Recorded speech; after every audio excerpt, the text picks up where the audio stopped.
Good afternoon, good morning, good evening, wherever we are, race fans. Welcome to the first ever round of the TSRC TV V-TEC 2.4 hour series.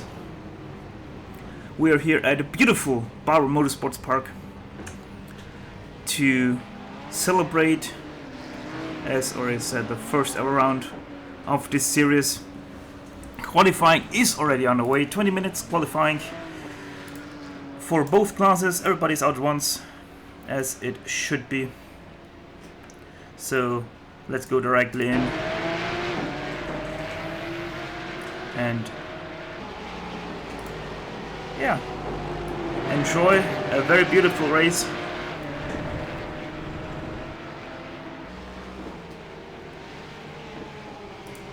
Put up the fastest panel for you right there. Or that's actually not, because it's a bit confusing. 1 second. Let's have it like this. Lap time. And then also the driver. There you go. Let's have Nice. Let's have him. Barber Motorsports Park on board with the Porsche 911. Nice Malmgren from Core Sim Racing. Number 911 on his first flying lap.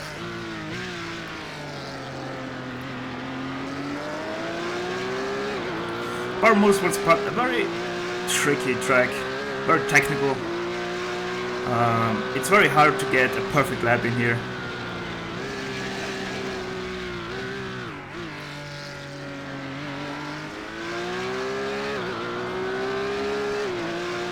Perfect exit there.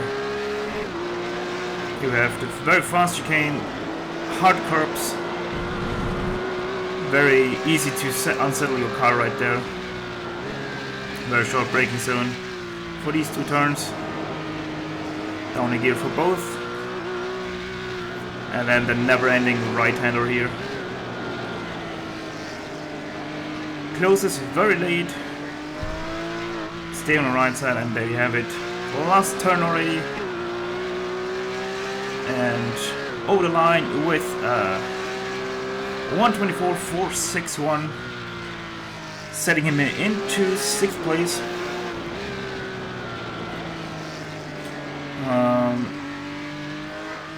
If I'm right, he's riding on the fastest 911.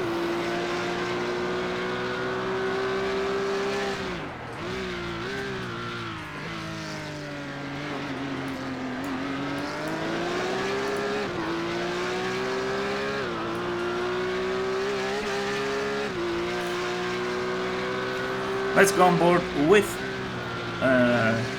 DP car. Let's go on board with Casper de Court. He's coming towards the last turn. Let's see if he does another lap so I can show you guys also Barber in the DP. This time around at 29.59. Fastest lap so far off him is a 16.123. So let's see, turn 2. Very long right-hander. Left side tires are having quite a stress to endure here. Most turns, or the important turns and the longest turns, are driven on the left side tires.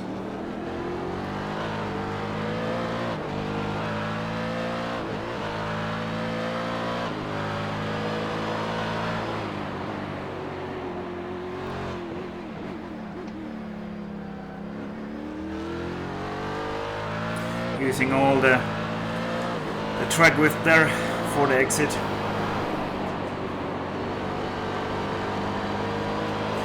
In total we have 38 sign-ups in this league out of 60 possible.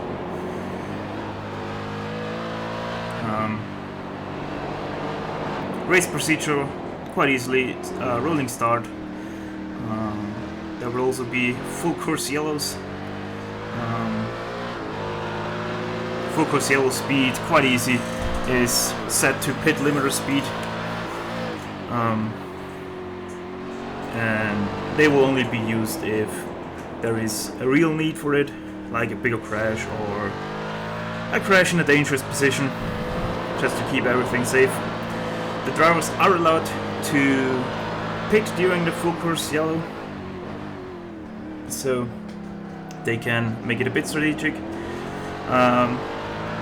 The most important thing about this series that you have to know is the tank sizes are capped at 60%, so people have to pit at least 2 times.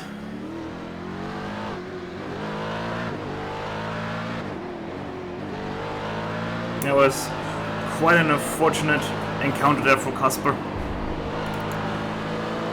But let's go on TV3 and put you up with the most exciting here. That's super exciting. There we go. Jorge Augusto right now in 3rd. I forgot to put up my... 1 second here. There we go. I want to have this here too, so I can tell you also the teams they are driving for.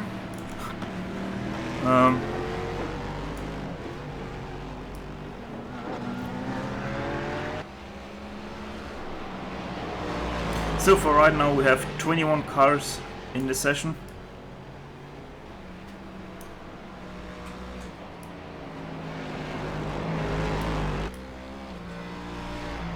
A few people are still missing, but that shouldn't be a problem.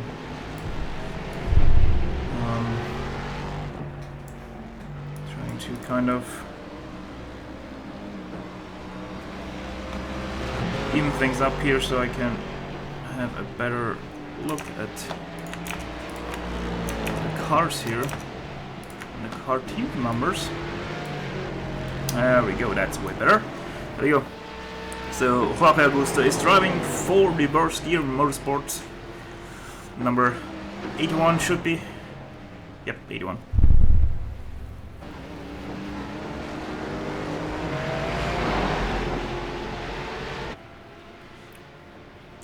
He's stopping the car, so let's have a look at Dave Jansen, the number 909, and driving for Slingshot Sim Racing. Also, he's going into the pits. Let's have a look here at Quentin Young, right now 2nd fastest GT3 car, or GTC car, I have to say, GTC class car. Sitting in 7th position. His fastest lap time is 5/10 slower than Nice's time. Let's see if he can put up a faster time in this qualifying. 10 minutes left, half of the time already gone.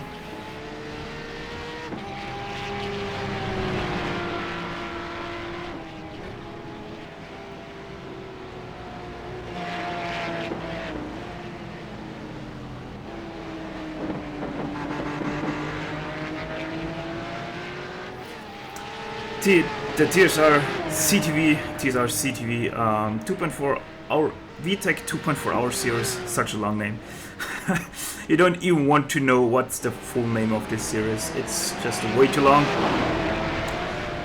Consists out of 8 rounds on 8 different months, so there's always at least 2-3 weeks between a race.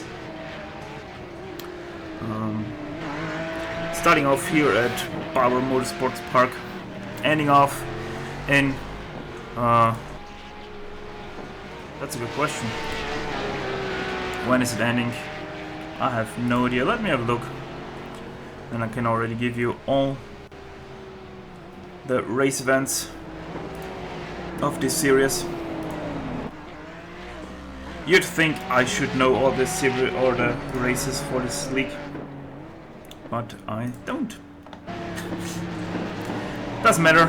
So right now, Barber Sports Motorsport Park, in April 16th, April 16th, we will be 4-on-2 in Laguna Seca, Mazda Raceway, Laguna Seca. Round 3 will be Road America, in Elkhart Lake, May the 21st. Then we'll head out of America, but not too far. We'll go to South America. Go to Autodromo Jose Carlos Pache, I think that's pronounced right, I'm not sure. June 18th will be round 4. Round 5 we'll head back to the US of A, to Alton, Virginia International Raceway. Round 6 will be the first and final round in Europe. It will also be a 4.2 hour special in Silverstone on the island on August the 6th. Round 7 will be back in the States at Sebring International Raceway. Will be in the night, September 10th. And our final round, as already said, Mid-Ohio Sports Car Course, October 29th. Will be hopefully our championship decider. Sponsors still open, 4 for the Porsche, nearly said roof there. And still 18 spots open for the C7 Daytona prototype.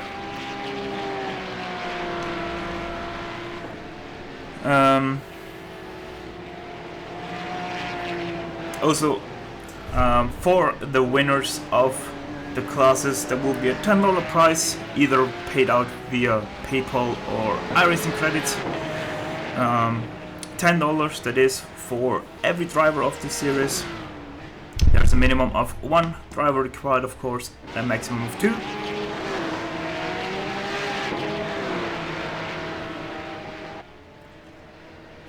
There will be no free repair at all during the races. I'm pretty sure the races will be a cracker. I'm having quite some high hopes.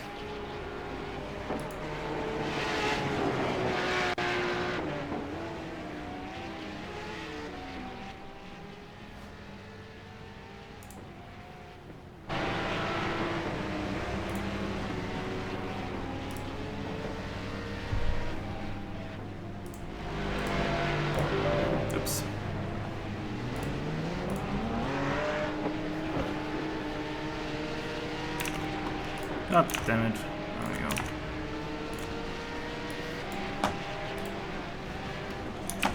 Accidentally started the download there of the app.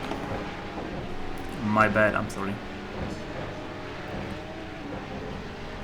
New broadcaster. Right. That's definitely not the most exciting there. Yeah, that's more exciting. Back with Jorge Augusto still sitting in third. Right now, let's have a look at the results as they would be right now. So right now we have Kasper Record in first, followed by Erik Micke.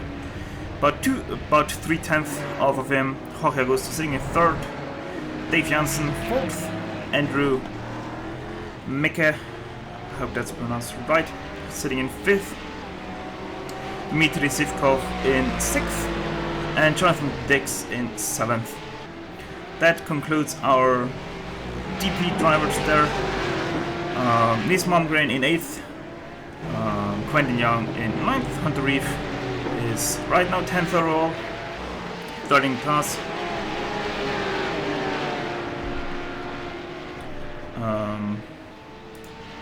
We have Dmitry Denisov in 11th, Stefan Spantik in 12th, Ricardo Silva 13th, Martin Rösler 14th, sorry, Michel Smears 15th, Ingo Lutz 16th, Friedrich Laritz 17th, Matt Paddock, Jürgen Ecking 2, or Jürgen Ecking in this case of course, and Noah Nevi running out the top 20 overall. Saying here, Ingo Lutz and Noah Nevi are teammates. Ingo Lutz used the wrong card to sign up, / the wrong team to sign up. So for the race, you will have two sim racing guys, or sim race drivers that were on sim race drivers, but into the standings there will only go Noah Navy. Ingo Lutz will be cut out of the results. Riley Thomas and Carl Young are the last two drivers. They have not set a time yet.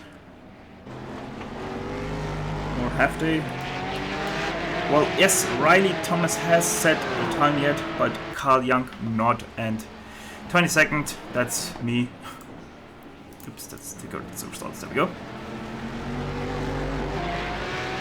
Right, last 2.5 seconds. I shall return shortly.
Alright, there we're back 10 seconds ago. I will have to make an announcement to the drivers before the start of the race concerning the grid, just to remind everybody again.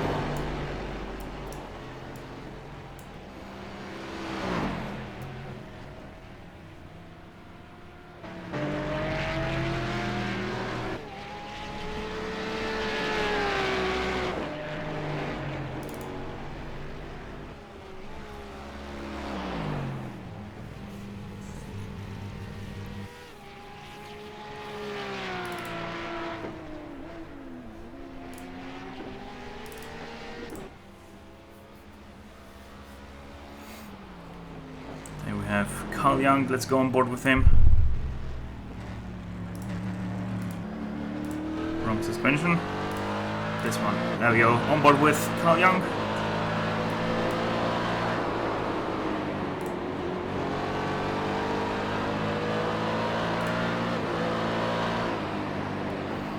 Let's see into which position he can go.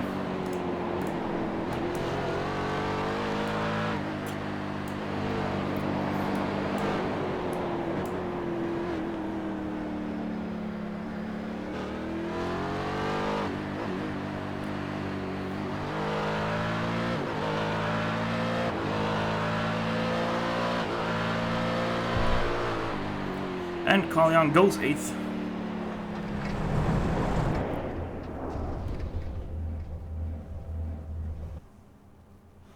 Which kind of makes no sense with this insert, interestingly enough.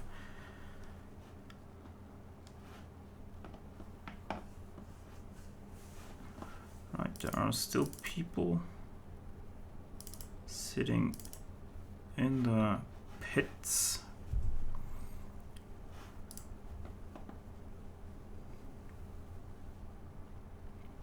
One second left. There we go.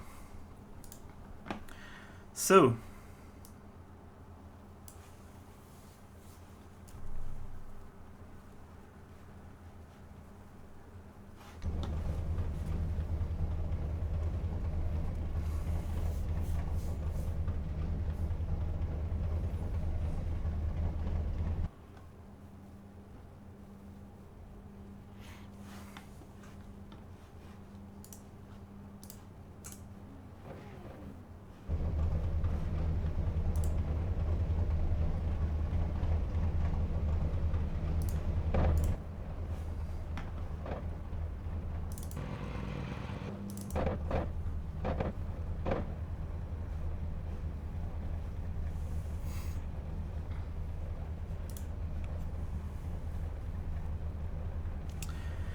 alright, let's make the quick announcement to everybody.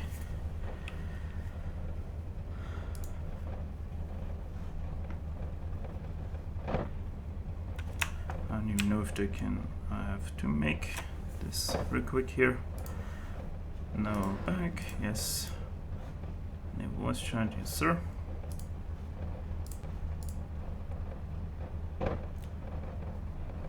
Thing start? Really? Oh god. Seems there is some. It's really standing start. God damn it. Yep, it is. Well, I'm sorry about that standing start. So yeah, start safely and have a good race. I'm sorry about that.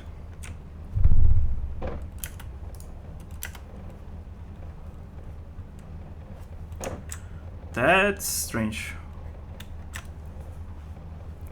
Right, then let's start with Andrew on board. Green flag. There we go, green flag.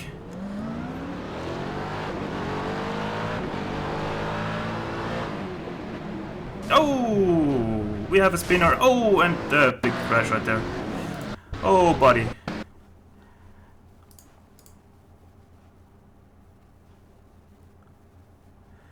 Let's go back 15 seconds. We have to watch it again. Big crash there. Big crash there. What happened there with Andrew?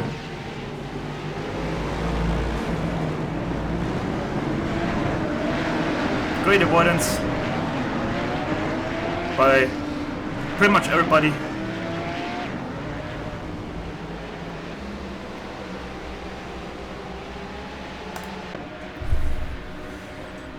One Porsche got collected there, but everybody else went through without any problems.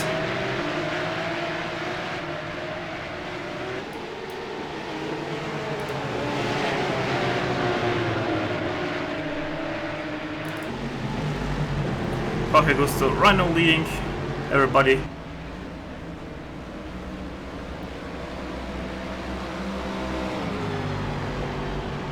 So at the line we have Jorge Augusto leading, Kasper Kort, third Dave Jansen, Eric Micke, Dmitry Sivkov and Carl Young in sixth. Jonathan Dix going down the order.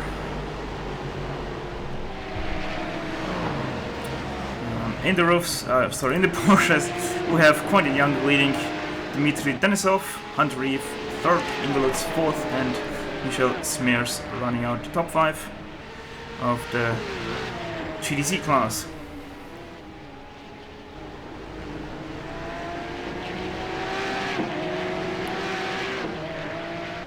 Our closest battle right now is for the lead between Jorge and Kasper Kort.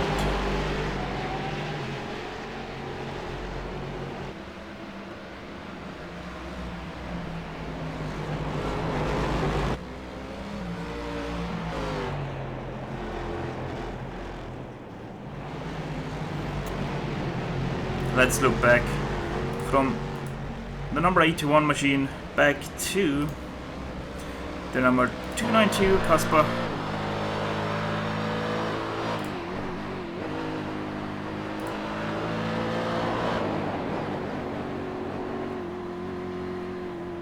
Kasper with a bit of a bad entry there.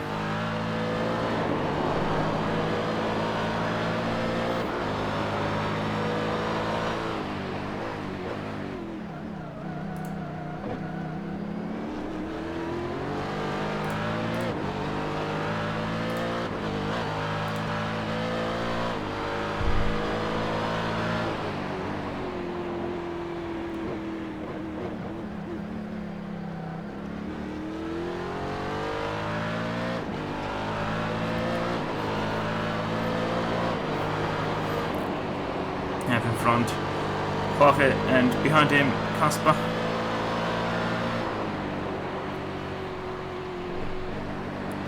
Seems like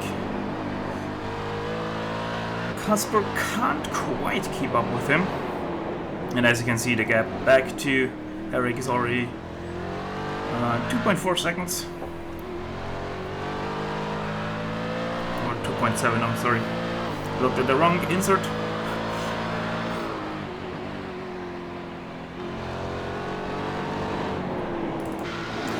Now we're on board with Nice. In front of him is Ricardo and Ingo Lutz.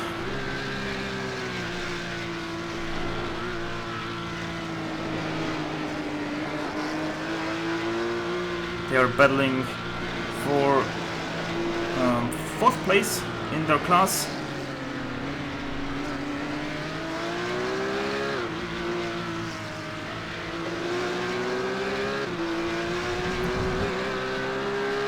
It's our closest battle right now.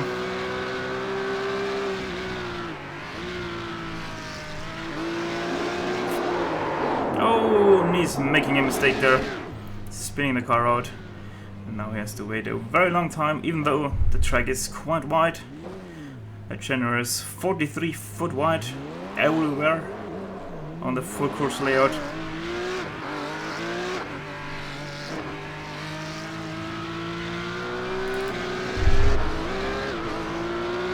The battle between Ingo and Ricardo still raging, as you can see.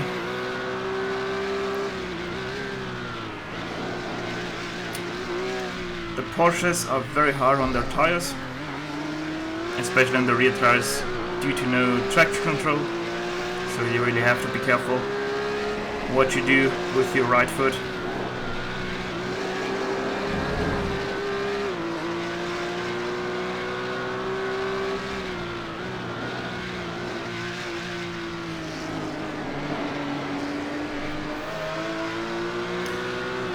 In the overall lead we have right now Eric, who overtook Dimitri, who had probably a mistake as he is 5 seconds now behind Eric.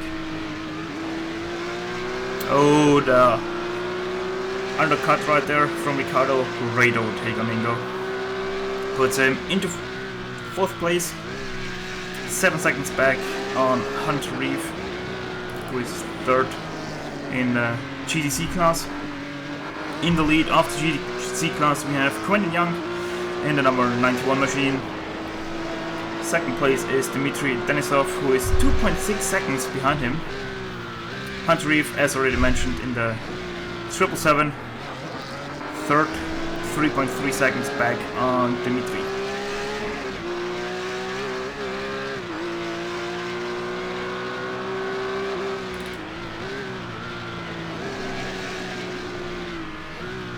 Carlos Silva getting a bit away already from Ingo, already 1.1 seconds between them as Stefan goes side by side with Ingo and they contact. Oh boy, quite some damage there on the right side, and Stefan, being the sportsman, gentleman, letting Ingo Lutz by again.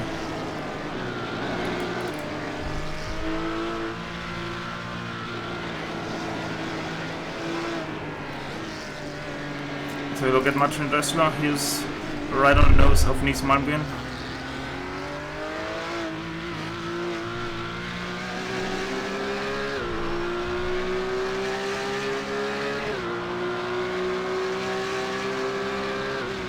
and he dives into the inside. Beautiful overtake there. Still side by side. Great battle right there. Let's see. Can Martin Rosler get more speed out of turn 2? Slight slide there through turn 3, and no, he can't even get side by side with him. As you can see in front, also Stefan and Ingo are battling it out right now. Let's go on board with Stefan again. A little mistake there by Ingo, but he can't capitalize on it. And as you can see, Ricardo already up and away. 3.6 seconds away from Ingo already.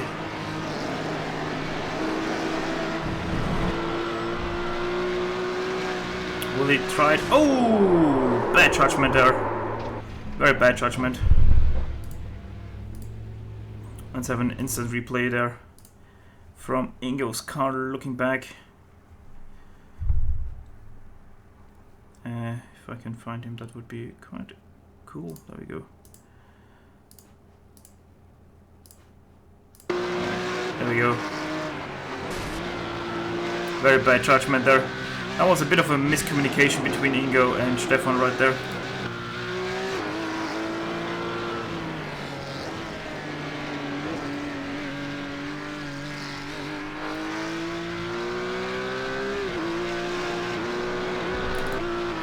Nothing intended there at all, as we have Eric already coming around to lap Thanks. the GTC class.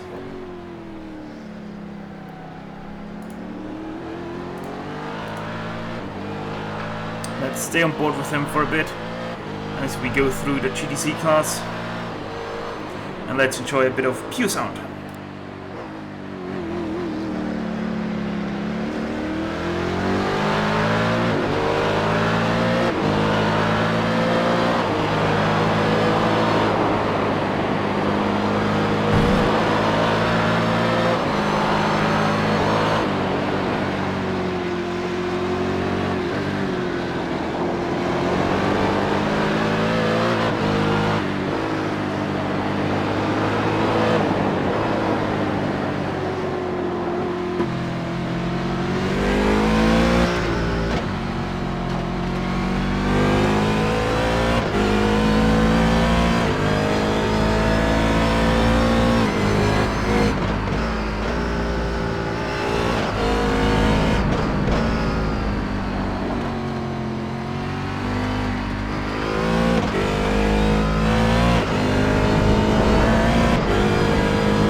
As you can see, the battle still raging between Jorge and Kaspar. Must have been a slight bug there by my timing application right there when it showed Eric in first.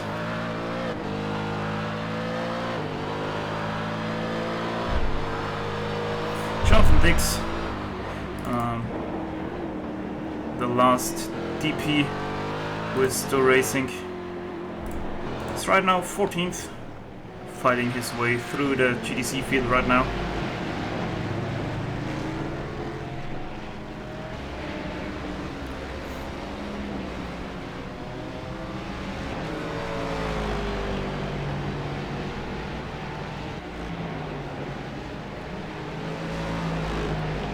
Our closest battle right now is still between Michel and Nice, right there on your screens. For 12th position overall. 6th in class.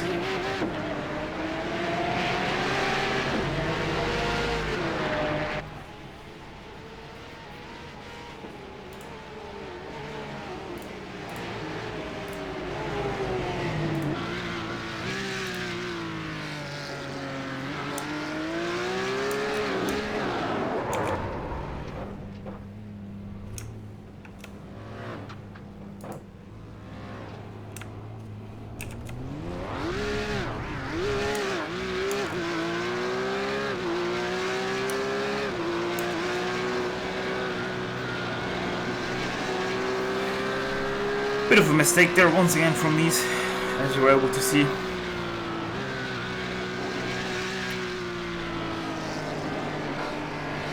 Ingo Lutz right behind him.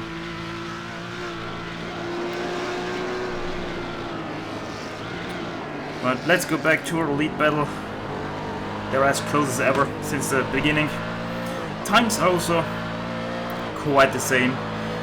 Kasper, the fastest lap from Kasper is a 1:16.649, and the fastest lap of the car in front of him from Jorge is a 1:16.712. So you can see pretty much no difference in lap times there between those two.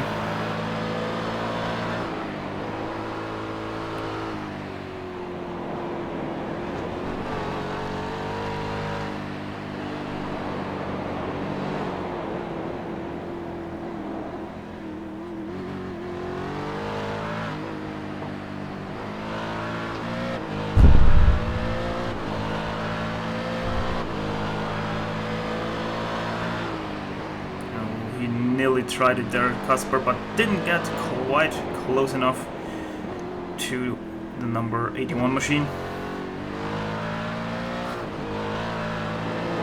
Third place, as you can see, 3.2 seconds back on our lead battle here. If something happens behind, I will inform you, of course. But as we look right now, we have no real battle. Jonathan Dix still going through the field. He's right now in 11th place with his number 45 machine.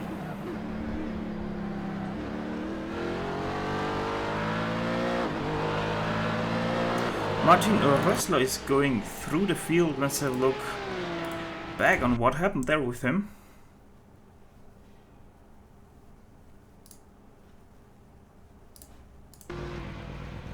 There we have him already crashed out. Let's have a look what happened to him there. Oh, he spins it out of the last turn right there. Too much right foot pressure on the pedal. He will probably be quite disappointed with his showing right there, but there's always another race. Let's go back with Kasper de Kort and Jorge.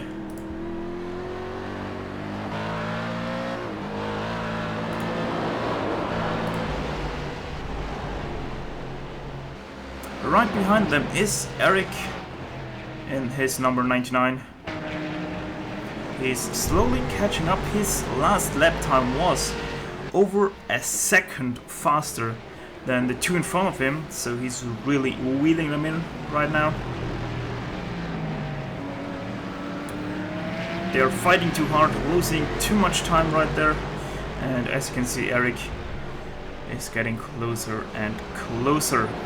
Now also bad luck with traffic right there for them too, as Kasper goes side by side with him, but can't capitalize right there. Maybe he's able to do it now. Let's look back from Jorge.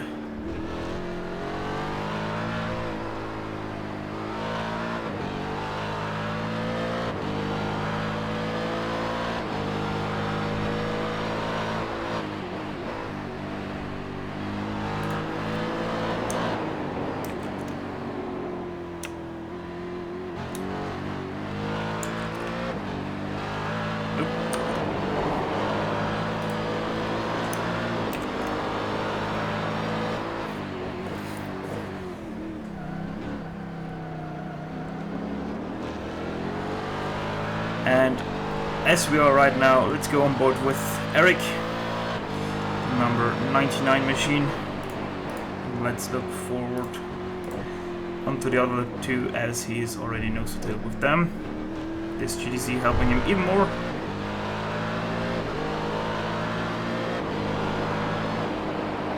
He's in the waiting position to maybe grab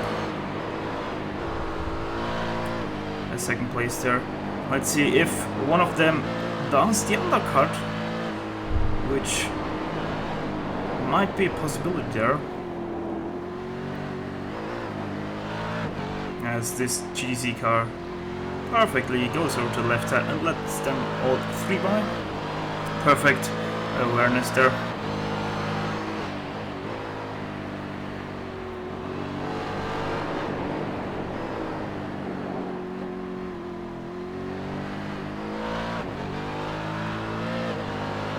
So far we have 3 battles going on as of right now between 12th position between Nice and Michel, as Jorge goes wide there, but thanks to the Porsche he still can retain his lead right there. A very lucky break there for the 81 machine.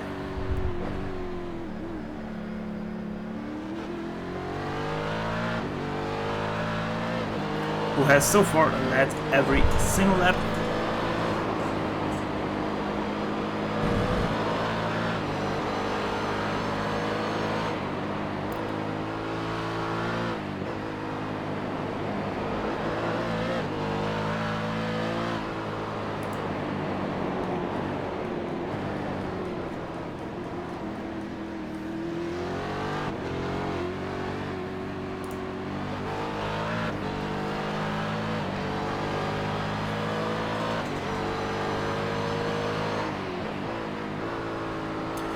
So far we have, if I see it right, 2 cars who are retired, or 3 cars, sorry, 3 cars that are retired.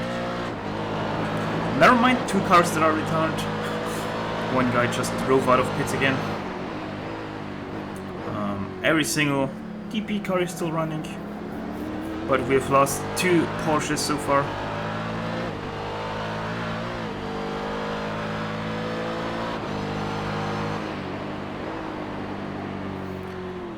As they say, every point counts as... Ooh, that was very close there. Eric missing his braking point completely. Losing him 1.3 seconds right there. Let's go on board with Casper, 2nd place.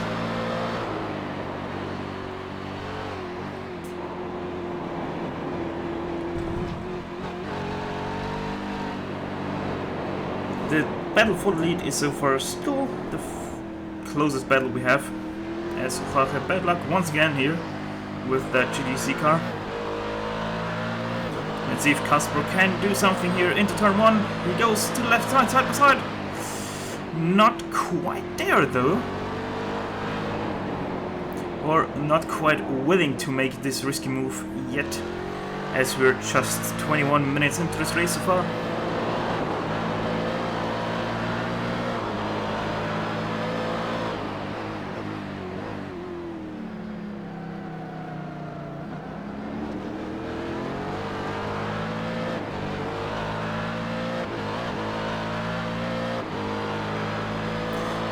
Jonathan Diggs up into the top 10.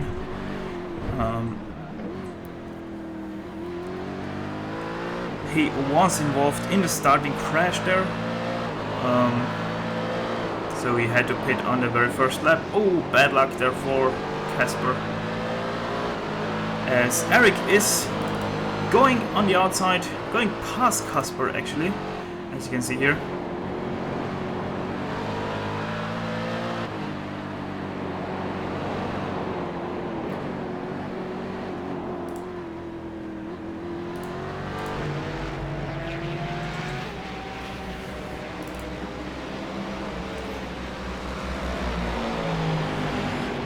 Jorge is not really getting away from anybody here.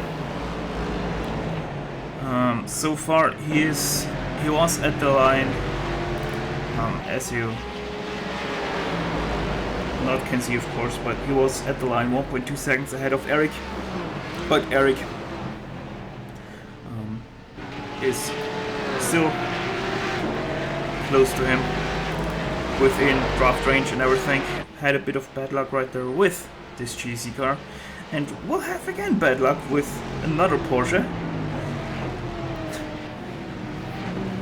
Not the day of our leading pack right now, as they have a bit of bad luck with the traffic they're getting so far. But He's still just those 1.2 seconds behind Jorge, who is still leading, has led every single lap so far, as I'm losing my language right there.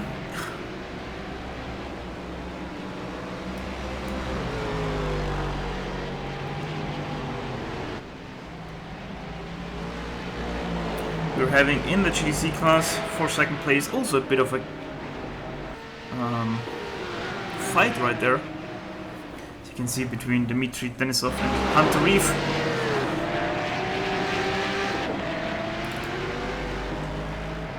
As we have Jonathan Dix, the DP, behind them, who is trying to get back into the top 8.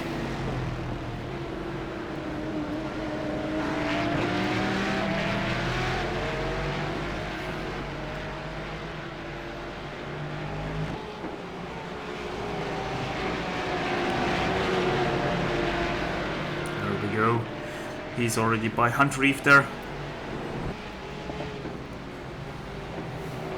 And behind them we have already our 3 leading DP cars again, coming around to lap everybody for the second lap, as we have had a wreck between Eric and Casper. Yes. Oh boy, what happened there? Let's go back 10 seconds, instant replay. Let's look back what happened there between Eric and Casper, as this is already seeing him upside down right there. What happened there between them? Let's go on board with Dave. No, what? I'm sorry, with Casper, of course. Let's go on board with him there. Left front, apply, and let's have a look what happened there between Casper and Eric as we're going into the second last turn right here. Eric loses it, slams the brake, trying to save it, and Casper, no time to react there, slamming into the rear of him. Very, very big upset there. Casper able to continue, but Eric had to tow his car back to the pits, putting him all the way down. That will be a lot of repair. As you can see, he's still sitting in the pit lane right there. Let's go back to the racing.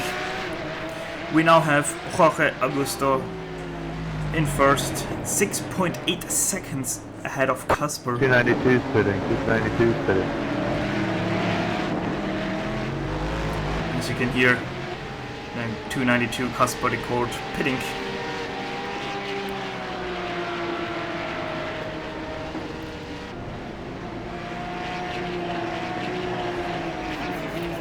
We're down below the 2-hour mark.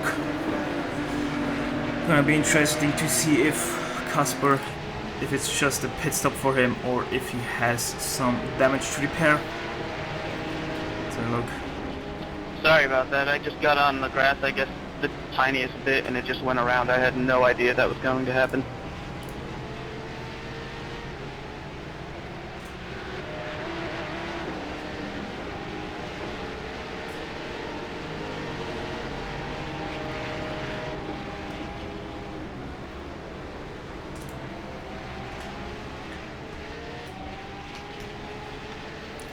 Seems like it's a bit of a lengthier pit stop for him. He's still in the pits.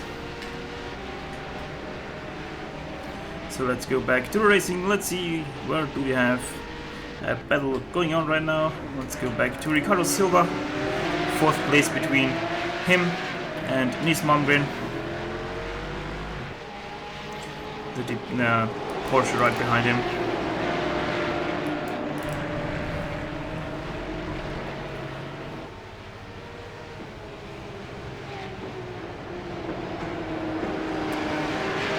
Nice seems to be the faster car between those two, as he did put in 125.215 last time around, and Ricardo at 26.326. But let's see what they were doing this time around. As we have Carl Young lapping them.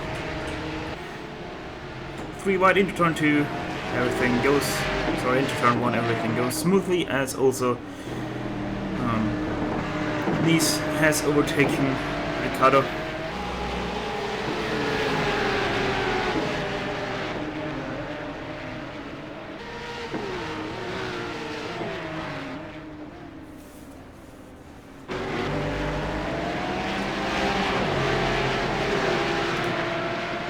Let's see what we have here in store for you with most exciting. Our closest battle still between Nice and Ricciardo. I hope that's how you pronounce his name. If I'm wrong, please tell me so. I will have a look at the comments after the race, of course.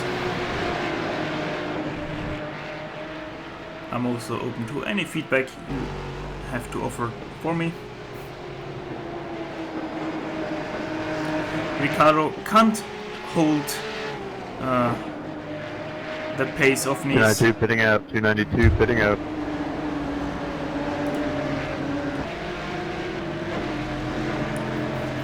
.292, that's once again Kasperi caught right there. He had a pit time of 155 seconds, so quite a lengthier pit stop there, over a minute. Nearly 2 minutes there for him. Or sorry, over 2 minutes of course. Nearly 3 minutes. There we go. I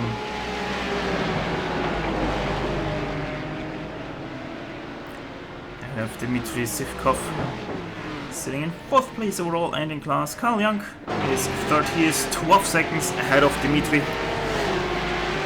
Jonathan Dix already up to 5th place. So he really capitalized on the mistake of Eric and the resulting crash between Kasper and Eric.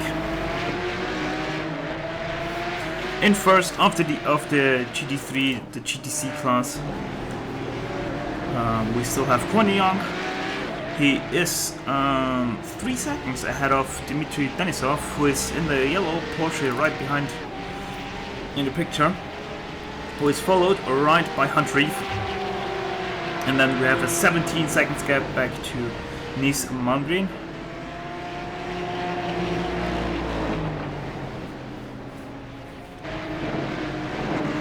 There we have Carl Young lapping those two. Carl Young, a very quiet race for him so far, but he's already up to 3rd place. As we look back onto the battle for 2nd place.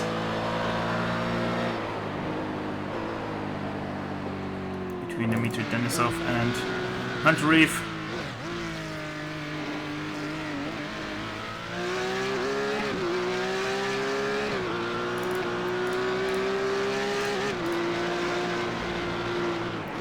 Nice Malmgren already gained a 2nd up to Hunter Reeve. So if they battle too much for 2nd place, we will have Nice catching them quite fast, as he gained over a 2nd already.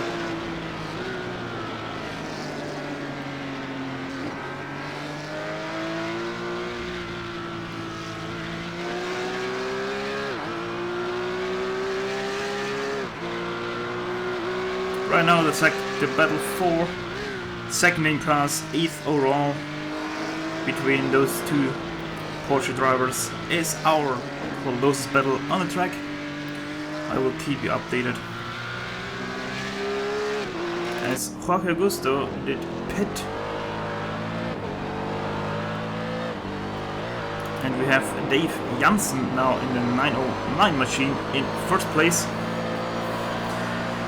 Pit stop is very short here, just 15 seconds for Jorge Augusto. But pretty sure Dave Janssen will pit this lap. As I said, he comes in, dives in the pits, down to pit speed right here.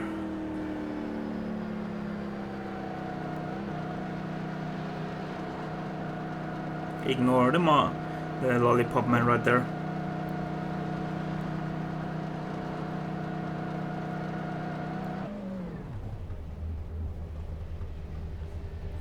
Dave Janssen just led the very first lap. No, he did not. He did actually not get the lead lap here.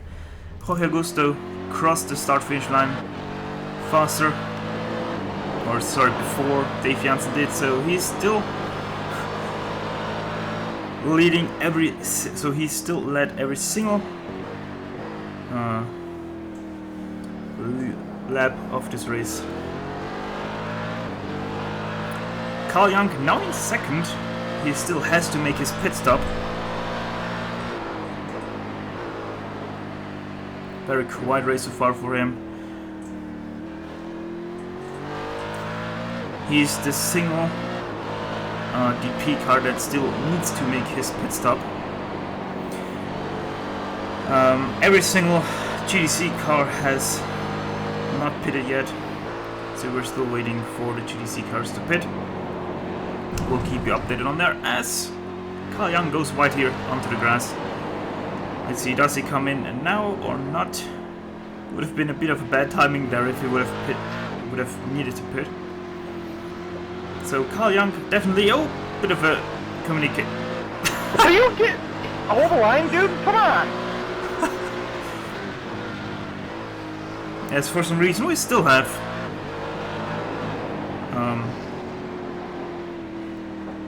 the radio on, even though I turned it off, quite interestingly enough. Apparently my button is not working. It's also always interesting to hear the drivers in the race.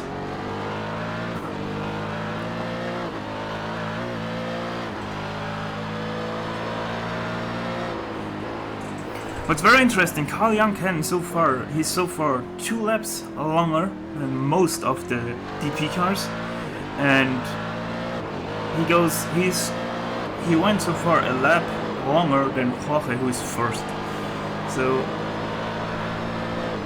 let's see if he has to pit in this lap or if he can drive another lap.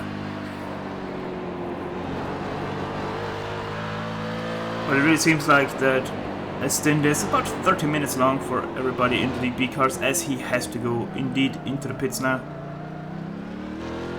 As we have, seems like it is Jonathan Dix right in front of him there. Let's see if that is true. Yes, it is. Quite a bit of bent up. Young has to drive all the way up to his pit stall. Last in line. Perfect pit stop. As Jonathan Dix in front of him missed his pit stop a little bit. 6 seconds.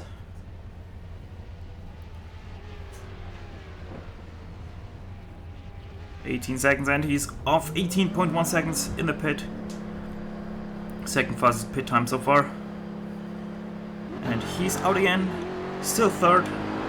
Dmitry Zivkov is 46 seconds behind Carl Young. Carl Young 8 seconds behind Dave Janssen, who is second. Dave Janssen has a gap of 35 seconds up to Jorge.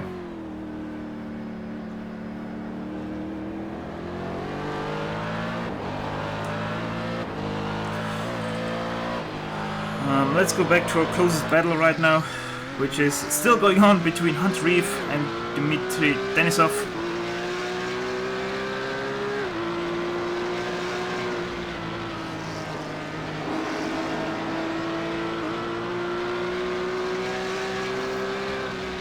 Denise Malmgren, as you can see, 11.5 seconds back on those two.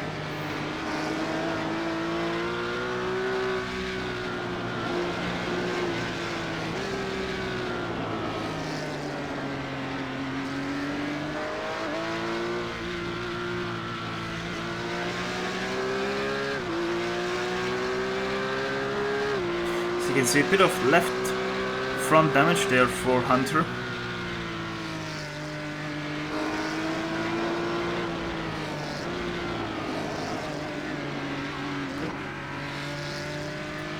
There we have Carl Young lapping those two. Oh, that opens the gap, the door there for Hunter. but not quite enough to get side by side with Dimitri, as they are now no longer and side by side. That was a very weird turn for both of them.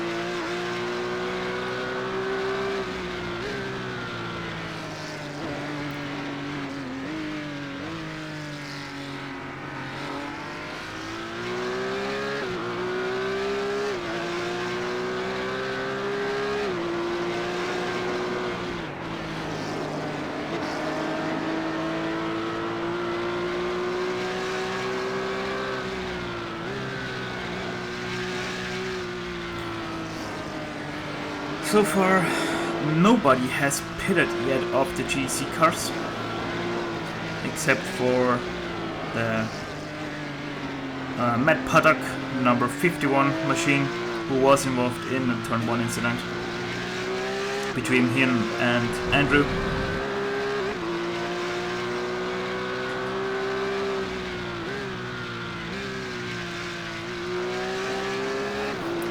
Let's have a look into the cockpit of Hunter.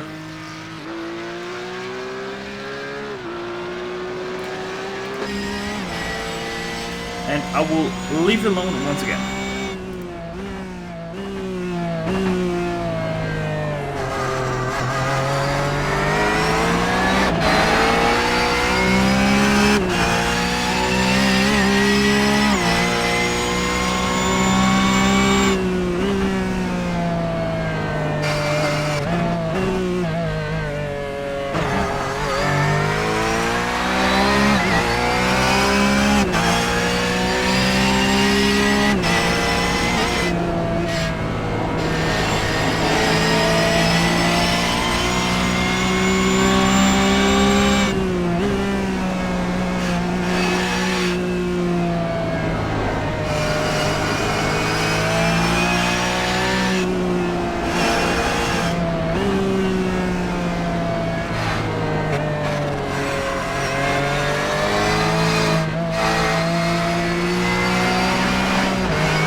Great save there from Hunter.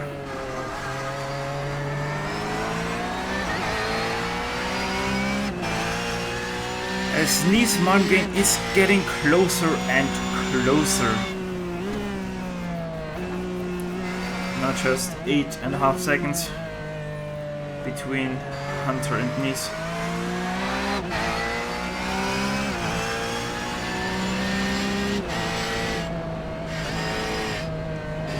Must be Dmitry Sivkov right there. Yes, it is. No, it's not.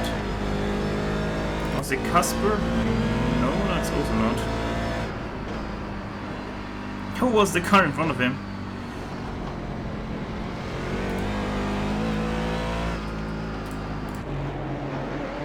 But yeah, we have Kasper record right now, who is sitting in 5th place. One lap behind Dmitry Sivkov. We have here, and in front of him that is maybe Jonathan Dix. No, it's not. There's somebody in front of him. I have no idea. Oh, Kasper Ricard is trying desperately to get his lap back on Dimitri. As they collide, oh boy, oh. That was a very, very bad wreck there. Let's have a look back on that.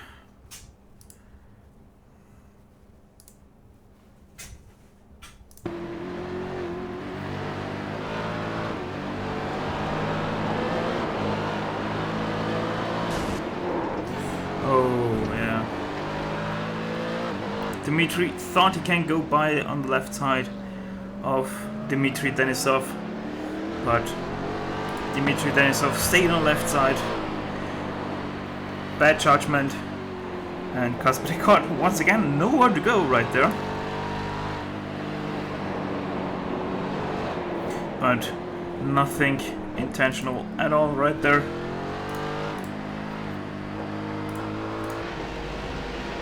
As we have here Dmitry Sivkov all bent up, broken. Probably it's his day right there. As we can see, Jorge Augusto lapping on his own, 40 seconds nearly already in front of Dave Janssen, who is losing more and more time back to Carl Young, who you were able to see back there. Carl Young, since his pit stop, already gained 4 seconds on Dave.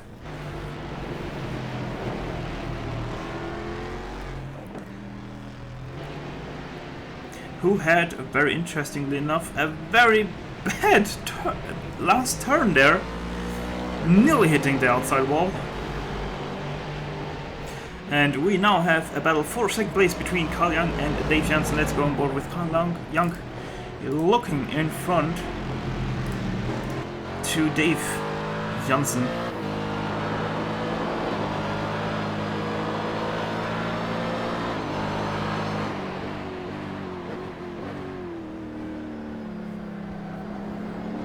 Bit of a bad braking zone there for Dave Janssen, who, what I really want to say is, who had, very interestingly enough, a very long pit stop. His pit stop was 32.3 seconds compared to Kyle's 18.1. So maybe Dave had damage, maybe they needed to change something on his car, but definitely a very long pit stop there for him, nearly twice as long as Kyle's pit stop, who we are driving on board with right now.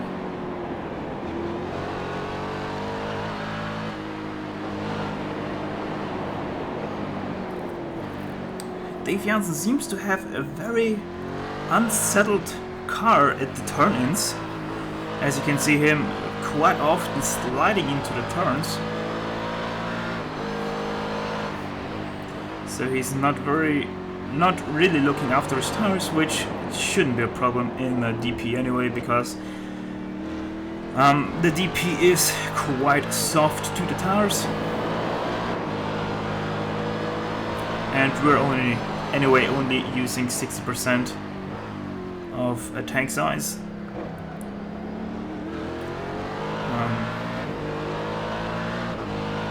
Would be interesting to know if maybe Dave Janssen just took fuel and damage repair and stayed out on old tires, which might be a reason for his sliding, as you can see quite a lot of power oversteer there, putting down some 11s right there.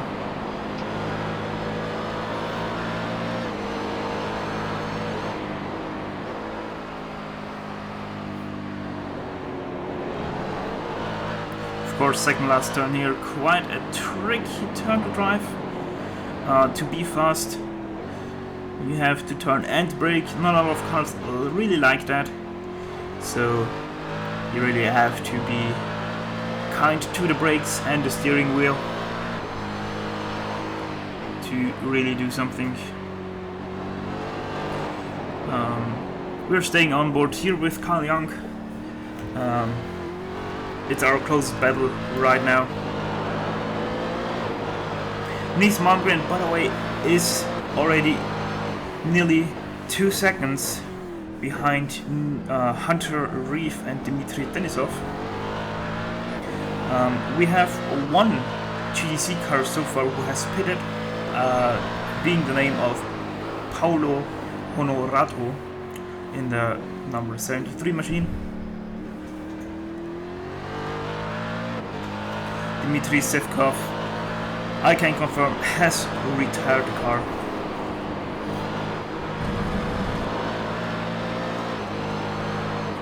Very bad luck there for Dmitry, as we have Carl Young and Dave Janssen presumably lapping Jonathan Dix, who is sitting in 9th place after 4 pit stops.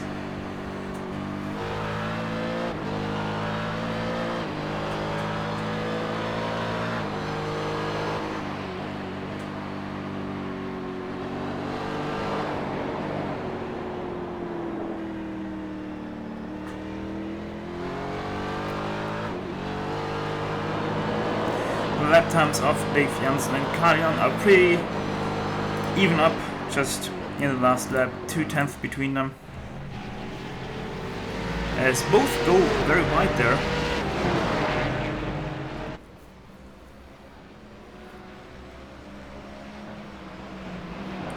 As more and more cars and more GTC cars are making their pit stops. Dmitry Denisov is making, or has made his pit stop. Mario Gonzalez took over from Hunter Reeve in the 777, pitting out right now in 10th position. Oh, as they make a little bit of contact there.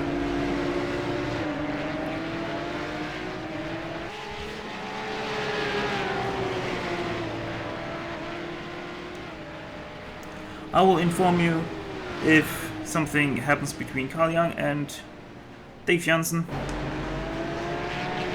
As Carl Young is getting super close to him, probably because of the GTC car.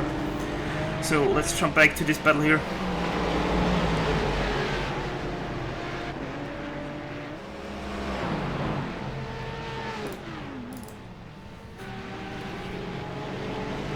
Dave Jansen always taking a bit of a wide line there, compared to Carl Young, who is preferring the inside line for turn 3, that is. Turn 4, 5 and 6 right here, quite tricky due to the high curbs on the insides of these turns. Barber Motorsports park anyway a track with quite big and quite high curbs, so you can really take them to cut the track, but you have to be careful as most of them are quite high and unsettle the car quite a lot. Jorge Augusto is right now about 39 seconds ahead of Dave and Kyle. By the way, Mario Gonzalez already got past Michel Smears for 9th. He is 4.6 seconds behind Nis Malmgren, who is 3rd, who is just 0.7 seconds back on Dmitry Denisov, who is 2nd. 5 GTC cars still need to make their pit stop, namely Michel Smears, Riley Thompson, Ralph Bart, Noah Neely. Yeah, those are the 4.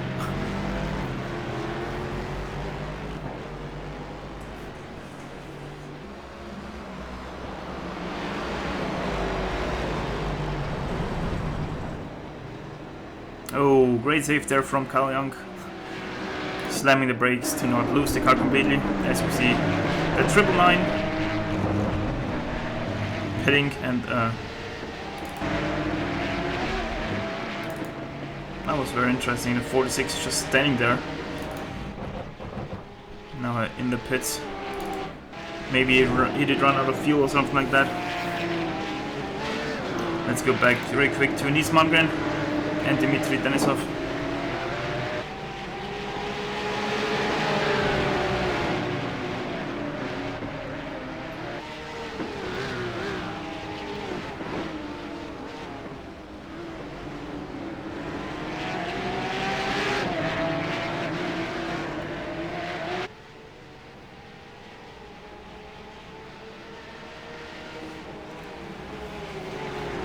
Mario Gonzalez losing a bit of a time there. Seems to be not able to go the speed of his teammate and of the cars in front of him. As we have 1.5 hours to go in this race.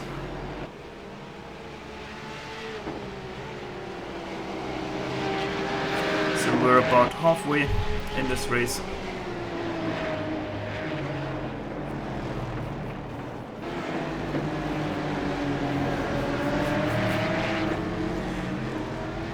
Jorge Augusto. No, sorry, it's actually the battle for 2nd place there. Dave Jansen and Kyle Young. going past them. Oh, Carl Young, bad luck there. Has to wait behind the GDC traffic. Goes to the outside. Should be easily able to go by them. There we go. No problem at all for him. As Nice is trying to go to the inside. And he is past Dmitry Denisov. Very nice overtake there. Let's go back and have a look from the onboard of him.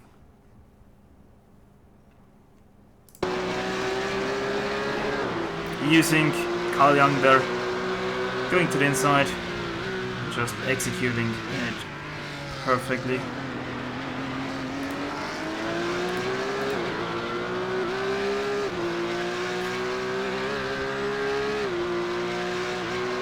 Leaving Dmitry Denisov no chance at all for an undercut or even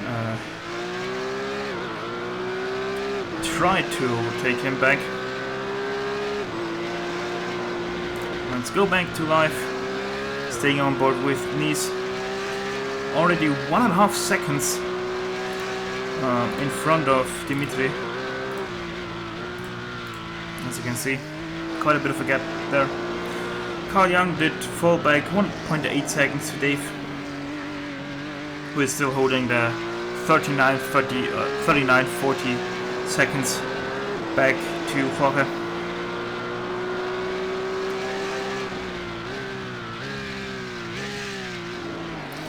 We will probably see soon the second pit stops for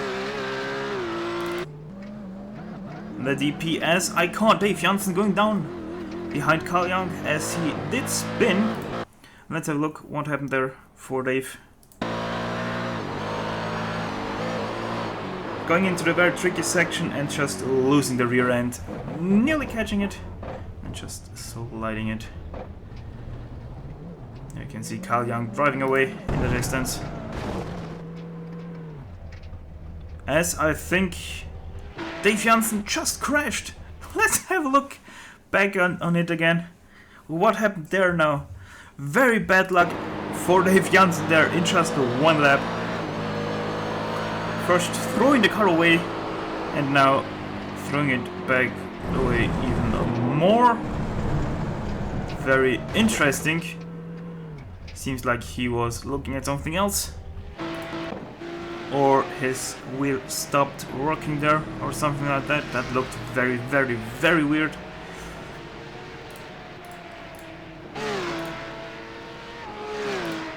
As we now have Jorge Gusto right there, leading by 41 seconds now over Kyle Young, who took over second there. Kasper Ricard 1 lap back on Kyle Young, third. Dave Janssen fourth, but he seemed to be retired. So putting Jonathan Dix into fourth place now. He is 2 laps back on Kasper Ricard, who we have here, lapping some more GC cars. The lead of the GC class is still in Quentin Young's hand with the number 91 machine. Having a look here. Still clean, still driving.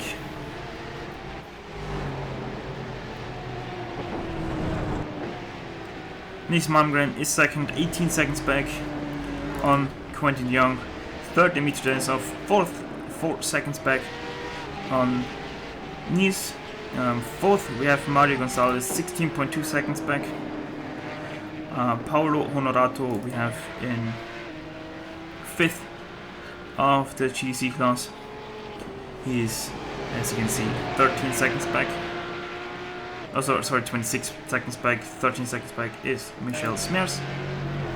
Right here behind him, that should be either Carl Young. Yes, it is Carl Young. Quite tricky to get.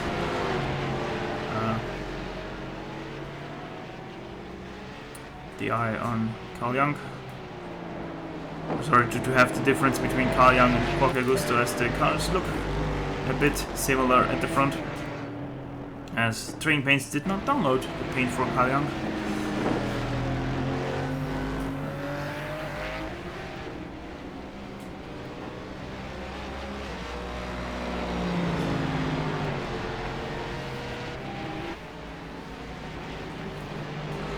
Carl Young so far lapping about half a second slower than Jorge. Maybe due to traffic or maybe just down to driver pace.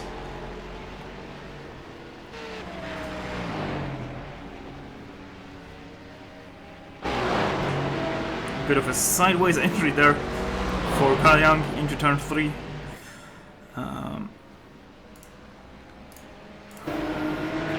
As we have here Riley Thompson.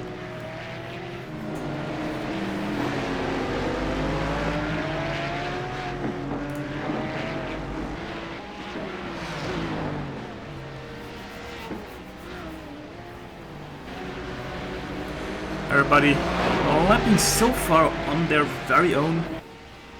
We have no really close battle right now. Eric, Mika and Andrew, Mika or Mick, I don't know if you also pronounce that E behind there or not.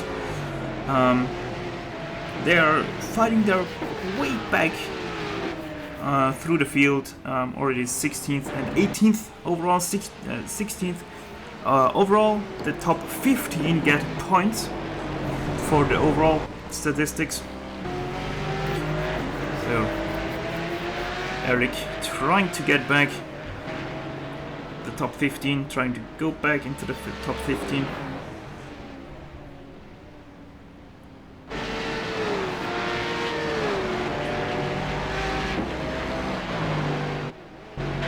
So far, a very interesting race, a very eventful race.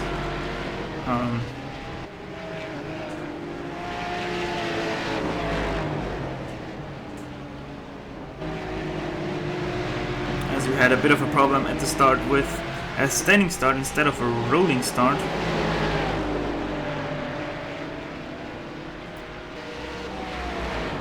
Which caused a bit of a confusion there. But hopefully not too much.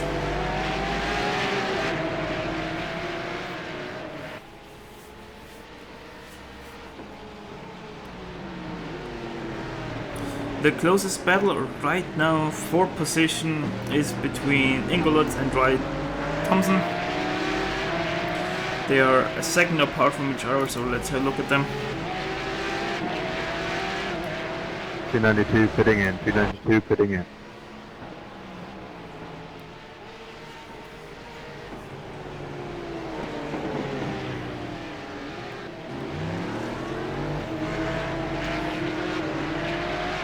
This battle is for 7th in class, 12th overall, but soon 11th overall, as Dave Janssen seems to have retired.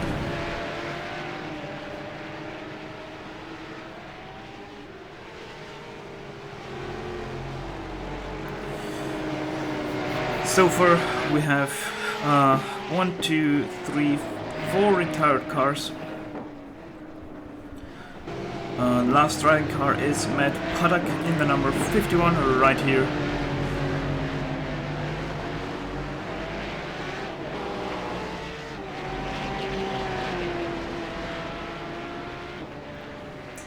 He's 20 laps down on our race leader Jorge Augusto.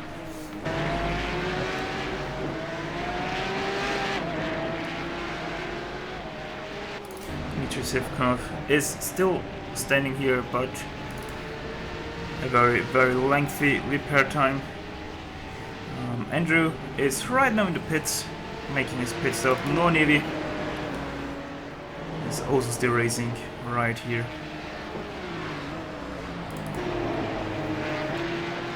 Sixteenth and last without points, or first without points, however you want to say it, is Jürgen Ecken in the number 46 machine. Eric is already back in the top 15, meaning he gets 1 point for the overall statistic.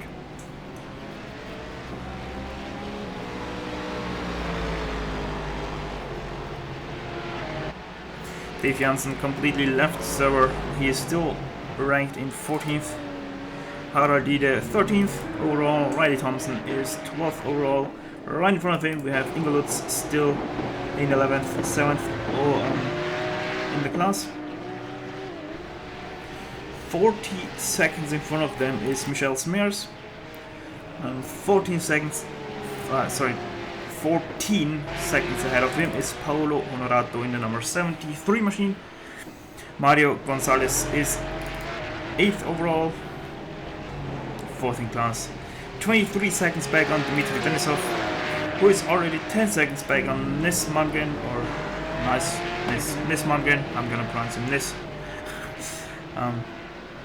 until I get told differently. In first, still, since the start, nothing ever changed on that point.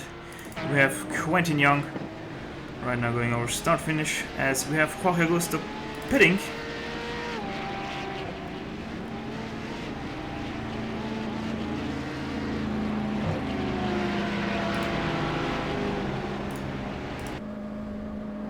Let's see his pit stop right there.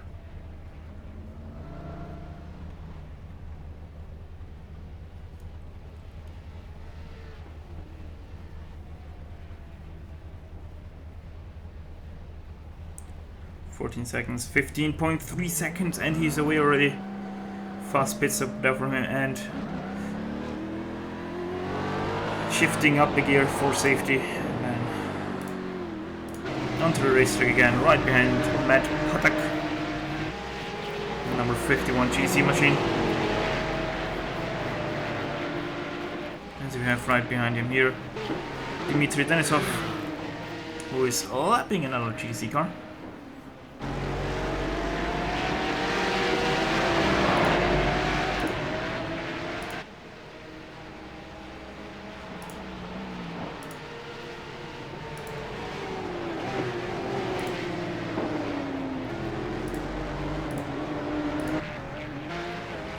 As Dmitry Sivkov, which we saw exiting the pits when we were on board with Jorge, is driving again.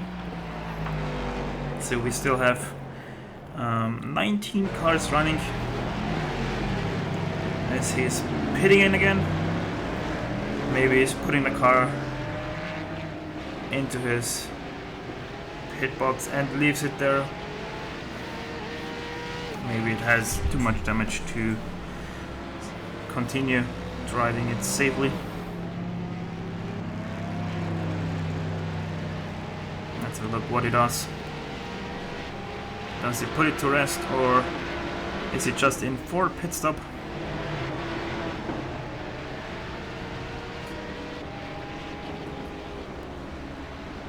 Seems like he's just making a pit stop right there.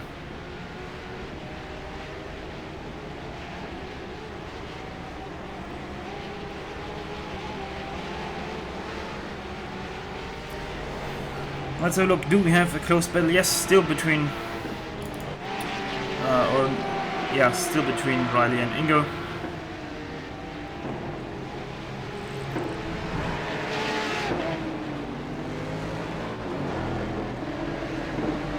As you're able to see right behind them, we have Dmitry Sivkov, who just made a pit stop.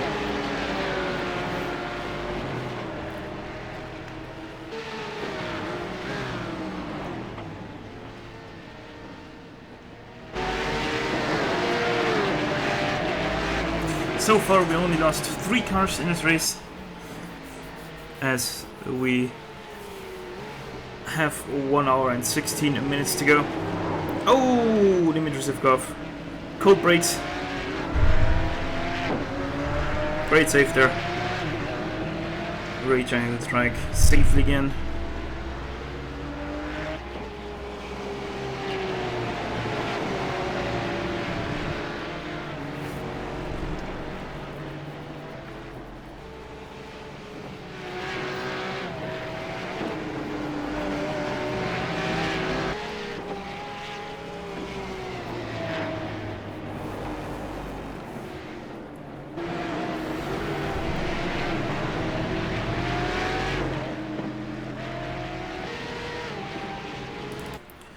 Carl Young making his way up to turn 4.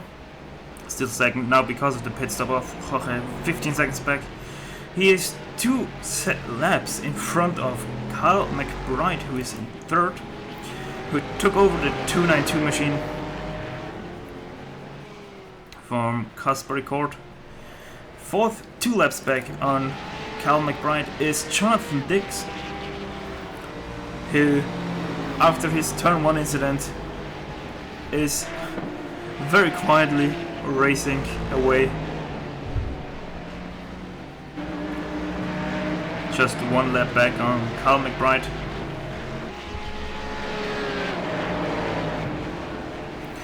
Quentin Young still leading the GC class, right here in front of him. Ooh, bit of a breaking point misjudgment there from Jonathan Dix. Everything clean, no problem, nothing happened there. Behind him we have again Jorge Augusto, who is coming around to lap 20 for the 6th time.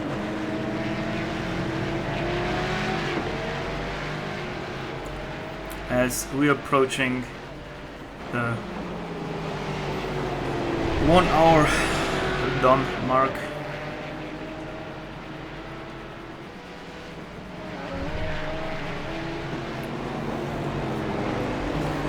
So we're now 1 hour into this race. Jorge Augusto still leading. Oops, that's the wrong button, I'm sorry. I want to go into this page. There we go. Jorge Augusto leading Kyle Young by 15.6 seconds. Kyle McBride 2 laps down. Jonathan Dix and Quentin Young are running out our top 5. Quentin Young already first GC car.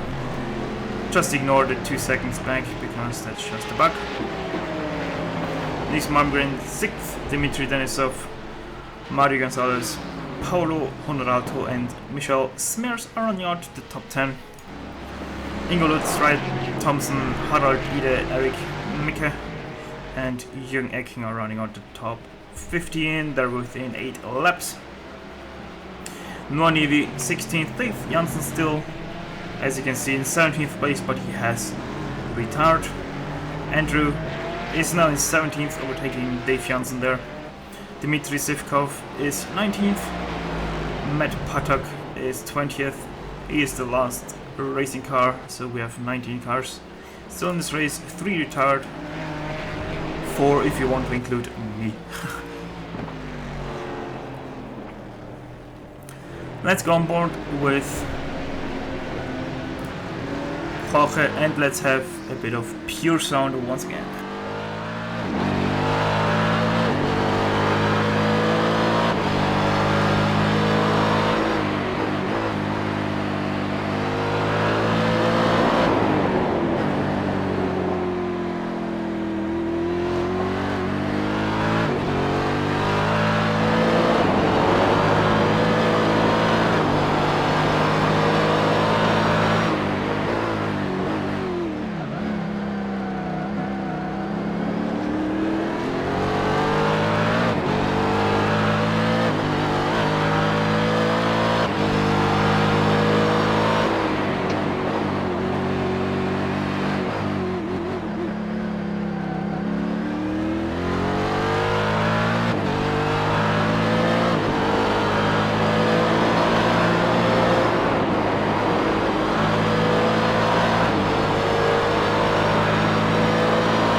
And that's once again a lap around Barber Motorsports Park driven by Jorge Augusto.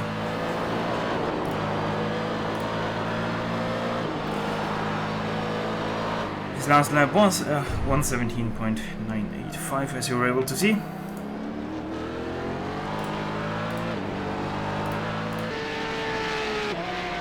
And we have Nils Malmgren in 5th place right now because Jonathan Dake's making his pit stop once again.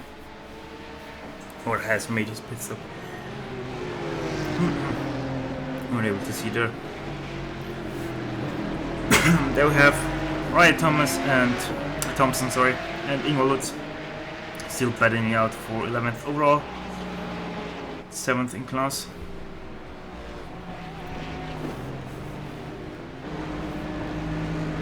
Let's stay with them. Let's see if Ingvar Lutz is able to go the pace of Riley. Doesn't really seem so.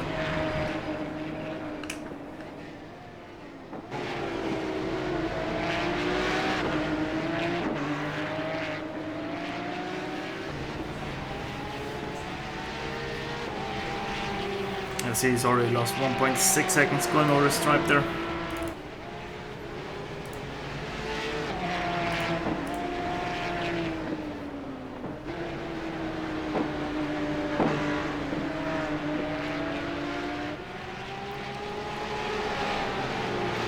Carl Young, by the way, made his second pit stop already. He's now again 54 seconds behind Jorge. So Jorge nearly already lapped everybody in this race. Very easy race there for about 2/3 of the race as Dave Jansen, the 292 of Casper Record and Carl McBride and Eric Micke, the 99. Both were kind of like wrecked out of this race as they have nothing to do anymore with the win of this race. Would have been very interesting to see what they're gonna do, if they're gonna undercut or something like that, but sadly Eric with the slide and then leaving Casper nowhere to go. Very unfortunate for both. Casper was able to continue his drive. His car, the 292, driven by Carl McBride right now, is in third, 2 laps back on Carl Young, who is, as already said, second, and Jorge Gusto leading all by his own 55 seconds in front of Carl Young. He has led every single lap of this race, 57 laps done so far, so it's about a 120 lap race here at the beautiful Barber Motorsports Park located in Birmingham, Alabama. Track temperature, air temperature is quite cold, only 67 Fahrenheit, 19 degrees Celsius. Humidity 43%, and we have a wind of 6 miles per hour coming from the northeast. We're imitating the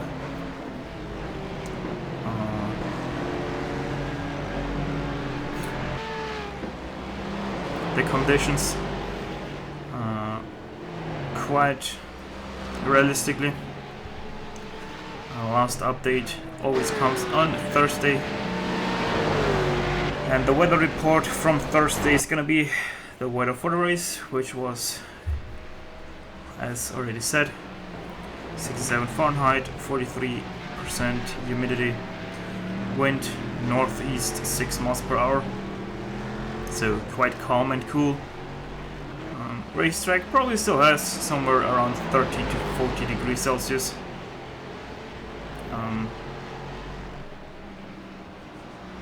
So perfect conditions for a race.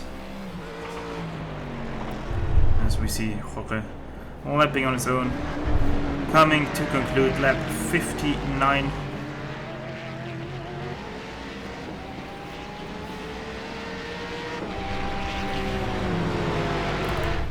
Three lights, as you can see, in the pits right now. Overtaken now by Eric Micke.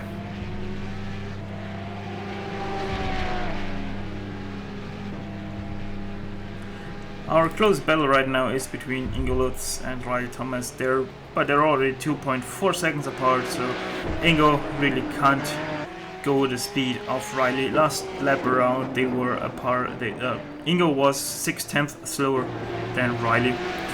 Let's see what the difference between them is this lap around.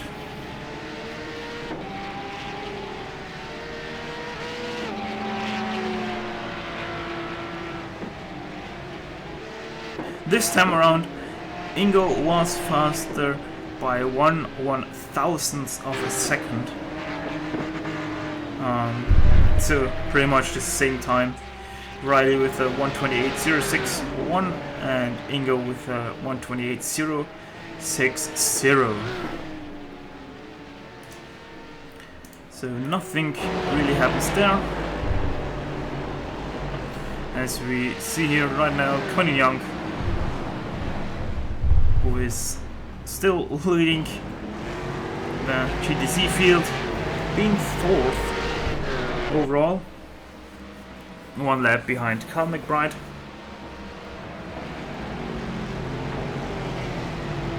Who just lapped him, so Quentin Young now 2 laps behind Carl McBride.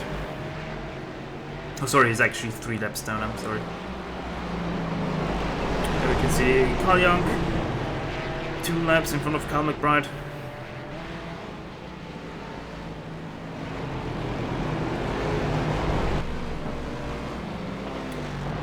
Let's see if Carl Young can stay with Carl McBride, who is clearly the fastest driver of them two. As Kyle laps Carl again. There we have Carl Young overtaking. That's probably Dmitry Sivkov. Let's have a look. No, that is Dmitry Sivkov, and the car in front then is Jonathan Dix. Yes, it is. Very confusing as they both have the same design, just Jonathan Dix with more blue, with darker blue, so to speak. Oh! As the 2 cars collide, what happened there? I was looking at the standings. Let's have a look. Oh, buddy. What happened there? Let's have a look. At Dmitry Sivkov. Let's go on board with him. Looking forward.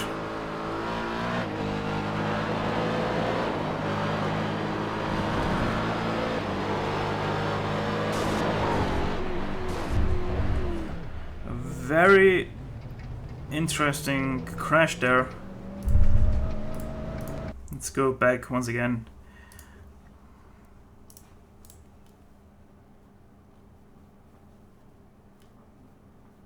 As I want to find Jonathan Dix and looking for the wrong number. There we go. Yeah, Jonathan Dix.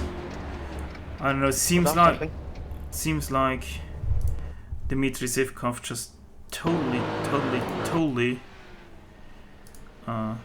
As we see him here, as Dmitry Sivkov just totally missed his braking point and to rear-ended Jonathan. He had to tow his car back to the pits, putting Eric now into 12th position.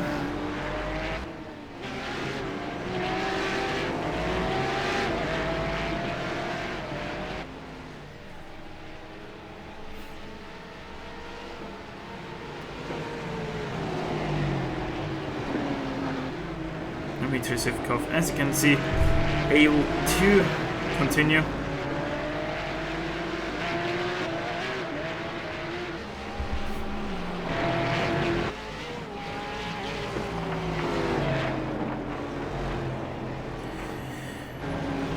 Seems like Riley Thompson had a bit of bad luck with lapping, as Ingo Lutz came close to 1.1 second now. He's now within 1 second of Riley.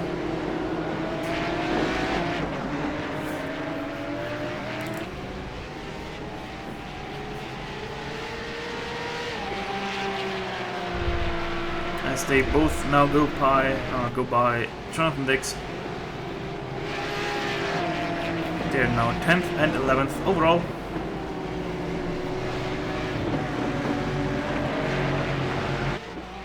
Very unlucky for Jonathan Dix. There might be a protesting coming from him.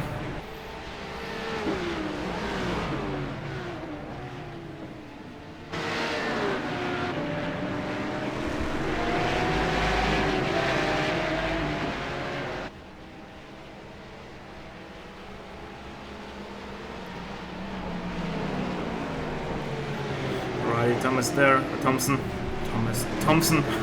Riley Thompson. Not really getting away from Ingolutz there, who is the black car, 30 in line there. In between them we have Quentin Young.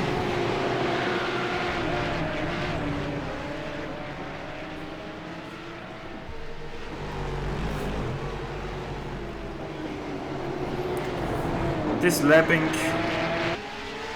oh, I just want to say, enabled Ingo to really catch up to Riley, but he himself made a mistake, so nothing happened there for Riley.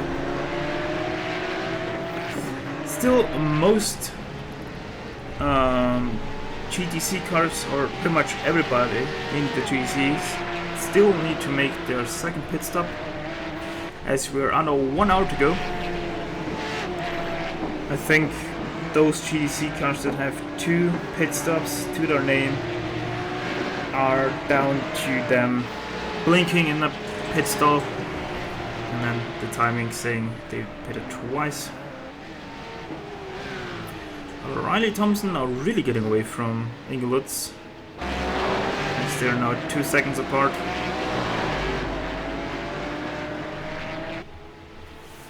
They're still our closest 2 cars together for position. So let's go on board with Ingolutz.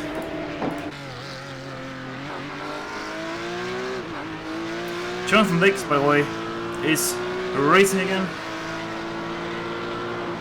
since he is 1 lap behind 12th. Our last car in the overall points is Jürgen Ecken in 15th position, 11 laps down on our race leader Jorge Augusto.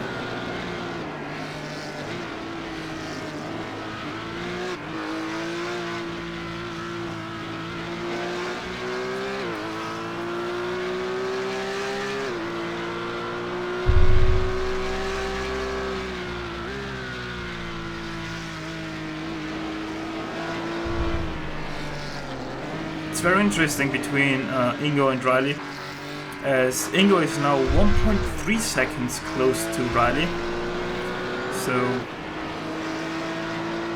it seems to be that the Porsche is quite a tricky car to drive here, especially because there are a lot of slow turns which you have to power out. As you can see there, a slide from Ingo on the power, as he also makes place for Nice, who is second, 7.1 seconds behind Quentin. So Nice is catching Quentin, so maybe at the end of the race we'll get a good battle for first in class, as we are now on board with Nice.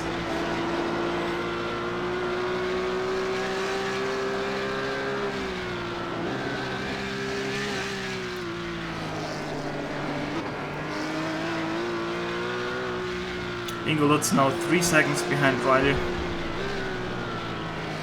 I will keep you updated on any battles that we have going on. And as I said, our 2 closest cars are Riley Thompson in the 56 machine right in front of Nice, and Ingolutz, who is behind him in the 666.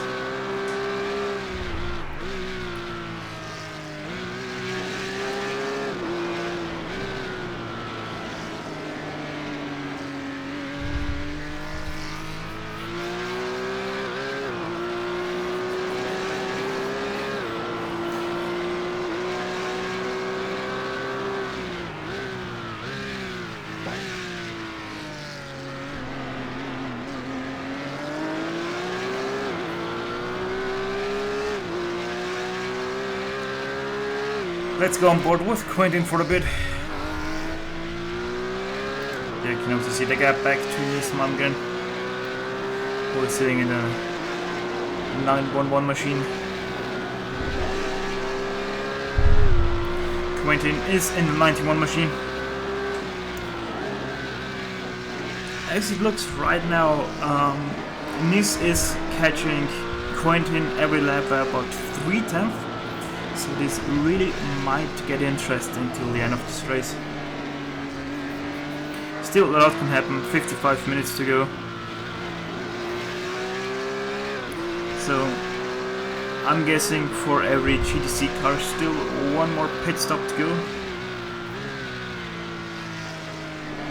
As Quentin makes a mistake there into turn 1, carrying too much speed.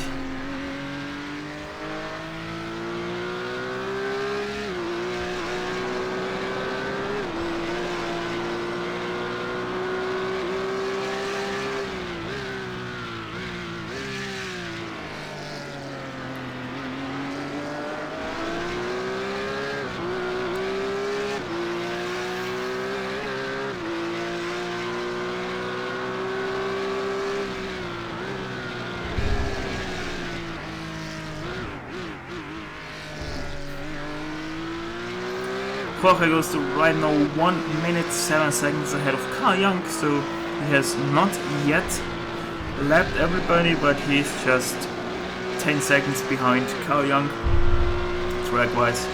So we will soon have everybody at least one lap down.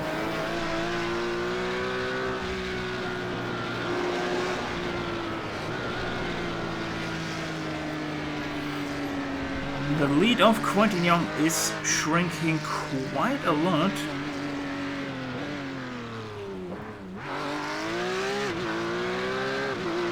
That was interesting. What happened there to Quentin? Did he maybe have a slowdown there?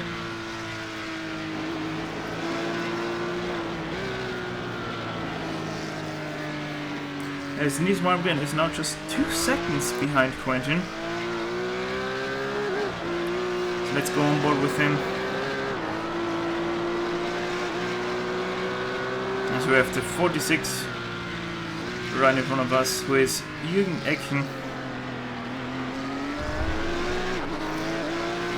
There you were able to see a multi-class sign. Tapping the brakes twice means you can have the braking zone.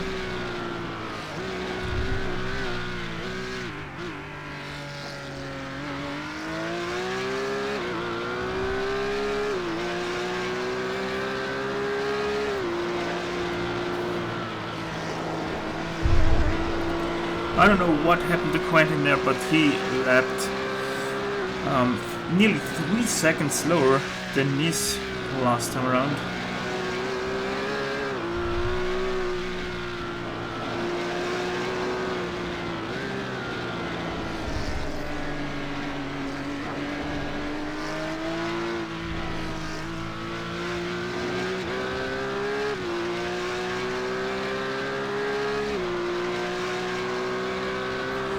Jorge right now is coming soon up to lap 70.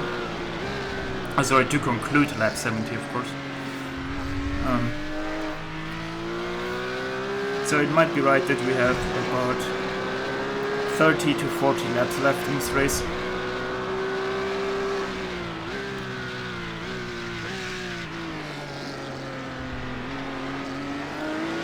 Nisman still 2.5 seconds back in Quentin, so they're lapping right now quite on pace, as Nis actually was 6/10 slower than Quentin last time around. As they're coming up to the 777, right in front of them Mario Gonzalez, who is 4th in class.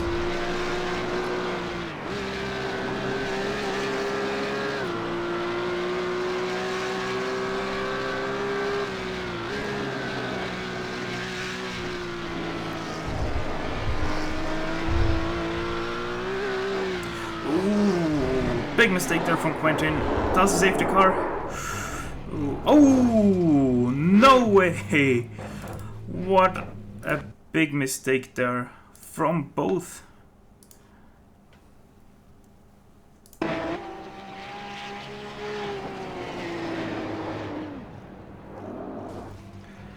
Oh, buddy. Who gets away first? Who can race away first? As Quentin Young actually did hit the wall there. And it seems like Nis was able to get away there. And Quentin actually had to drive into the pits. As Nis Malmgren got collected there. I swear I have a curse with DPs or something.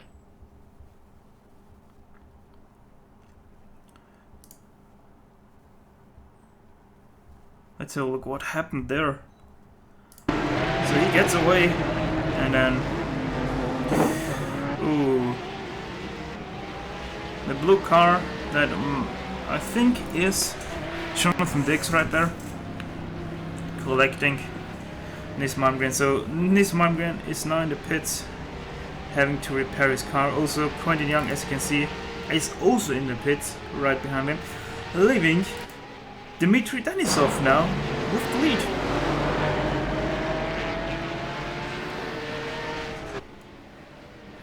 The second car on track right now might be that Quentin is able to get away before he gets overtaken by Mario. But Mario Gonzalez in the 777 just crossed the finish line. So there's a gap of 44 seconds between first and second now in GDC class.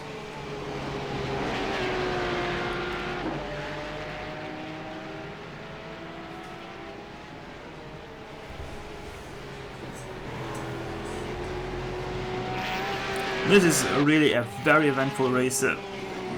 We already had two very big upsets in this race.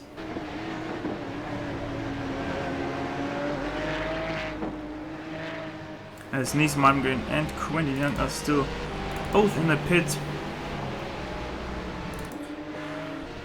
I just want to say we have a battle for 8th overall, but Paulo is pitting in for his last pit stop. 48 minutes to go, should be enough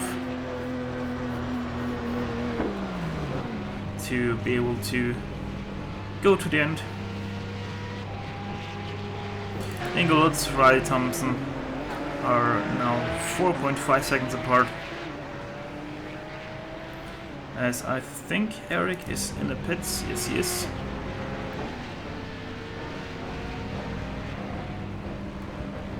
Jonathan Dix still racing. So we still have 19 cars racing, as Carl Young is now leading, as we have Jorge Augusto already a very long time in the pits. What happened to him? I did not see that at all. What happened to him? He's already in the pits there. So let's go back more and see what happened to him. He's already there in the pits. Oh boy. What has happened to Jorge? As we can see him here already with nose damage. Did he take himself out, or did he take a victim with him? As he's there already with nose damage. As we're already 3 minutes back, as I can't see him there. There we go. Into turn 2. What happened to him? What happened to our race leader, who took apparently himself out? Oh, buddy! There is a wreck that happened right in front of him. What the actual happened there? We have to sort this out. Who is this car right in front of it? Is that Carl McBride? No, it is not. Is it Eric? Yes, it is Eric. Let's go back 15 seconds to see what happened to Eric and the GT3 and the GTC car that was there right in front of him. I cannot say who that is in front of him. That is the number 73, Ricardo Silva. And that is quite bad judgment by Eric, and then just driving out in front of our race leader.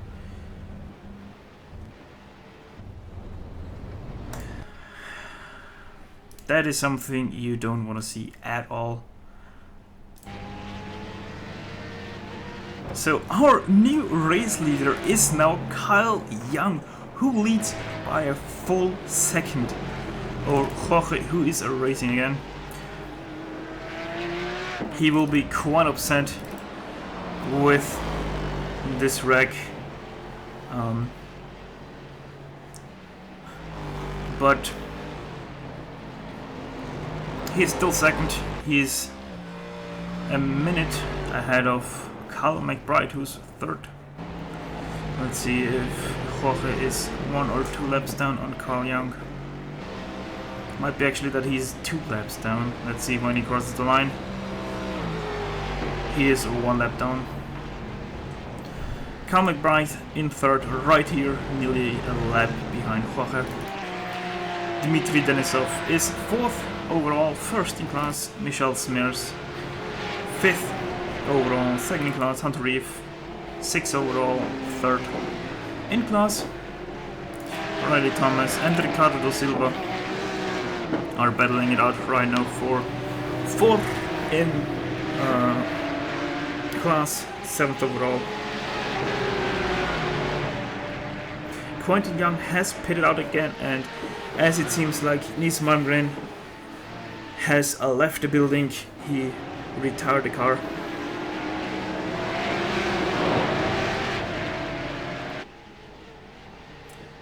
Same seems to be for Eric.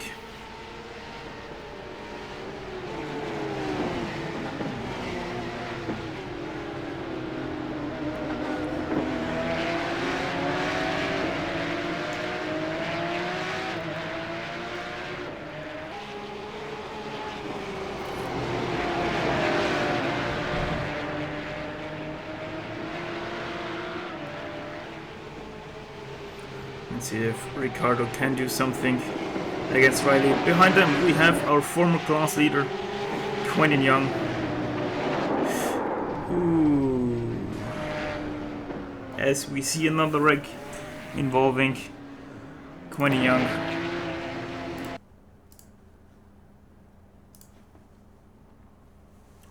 Let's see, were they side by side there? Not quite. Quentin Young went for a gap there that never really existed.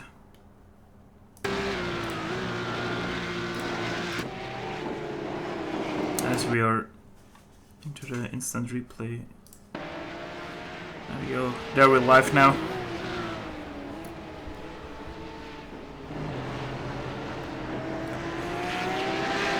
$42 to go. We have once again still Cal Young leading by 1 lap over Jorge Augusto, who is 1 lap in front of Cal McBride, as it seems like. Yes, he has made his 3rd pit stop. Dmitry Denisov is 4th overall, 1st in class. Michel Smers 2nd in class. Hunter Reeve 3rd in class. Riley Thompson 4th in class. Ricardo Silva is 5th in class. Then we have Jonathan Dix, 9th overall, 4th in class. Ingo Lutz, 10th overall and 6th in class. Fried Laritz, 7th in class. We have then Quentin Young, our former class leader, in 8th in class. Jürgen Ecken, 9th in class, 13th overall. Then we have Noah Nevi, who is 10th in class, 14th overall. That should be Jonathan Dix overtaking him right there. Yes, sir. Andrew Mika is 15th overall, 5th in class. And then Nils Malmgren, Eric Mika, both retired from this race. Dmitry Sivkov still going. He is 18th overall, 6th in class. And then we have Matt Paddock. Still driving, still going in 19th position. 16th. If you only take the still racing cars. Already retired are Nils Malmgren, Erik Micke, Dave Jansen, Stefan Spantig and Martin Rössler. As we have Dmitry Zivkov pitting for the 4th time. Carl Young still needs to pit for the 3rd time.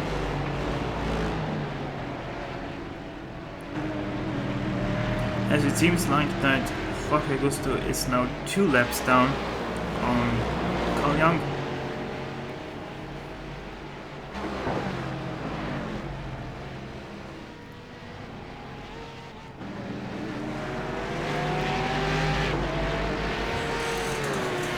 We're down below 40 minutes to go. As already said, I can just say it once again, a very eventful race. 2 very big upsets with, 3 very big upsets as we had in the battle at the very early stages of this race. The first 3 cars, Jorge Augusto, then the 929 machine of Ryden Carl McBride, but back then Casper de Kort, and the number 99 machine of Erik Micke battling it out for first, and then Erik Micke making a mistake into this second last turn, and leaving Casper de Kort nowhere to go, who slammed the rear of him, leaving Jorge Augusto then with a very big lead over second place, who then was Carl Young, who is now leading, as you can see, because Jorge Augusto just a few minutes ago had a very big incident with Erik Micke, who just came all the way across the track, wrecking him out of the lead. Jorge Augusto now 2nd place, now just 1 lap behind Carl, so probably just a little timing bug there once again.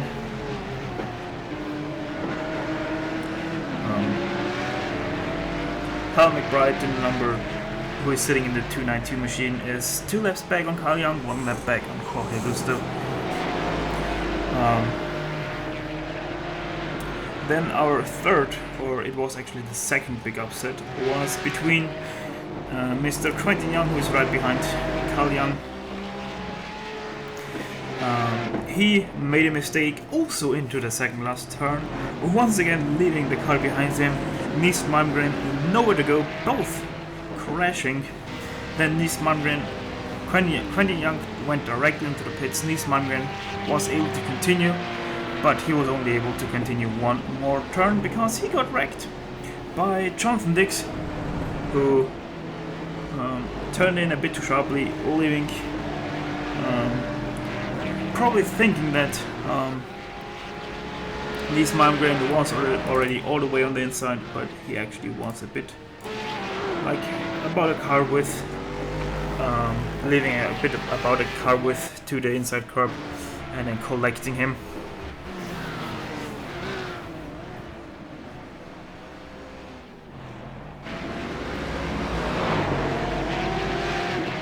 Right now see Ricardo Silva, who is 7th. He is 4.3 seconds behind Michel Smers in the number 37.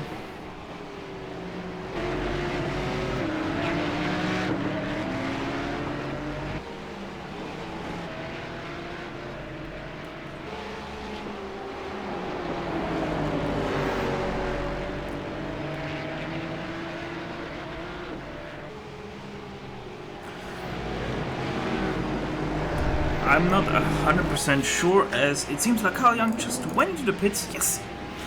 I just wanted to say I'm not sure if Carl Young can make another lap or not. But there we go, he will be able to finish this race with this pit stop, I think.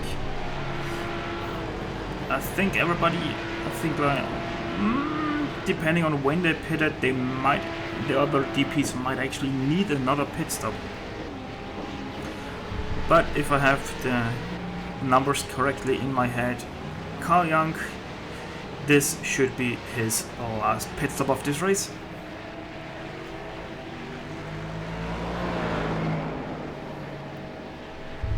"35 minutes to go." He's leading, as you can see, by 1 minute 35.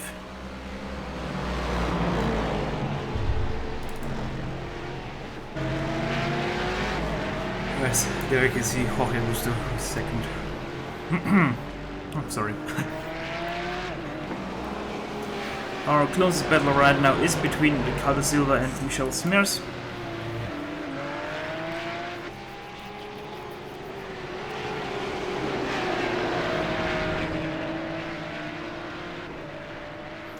The blue car in front is Michel.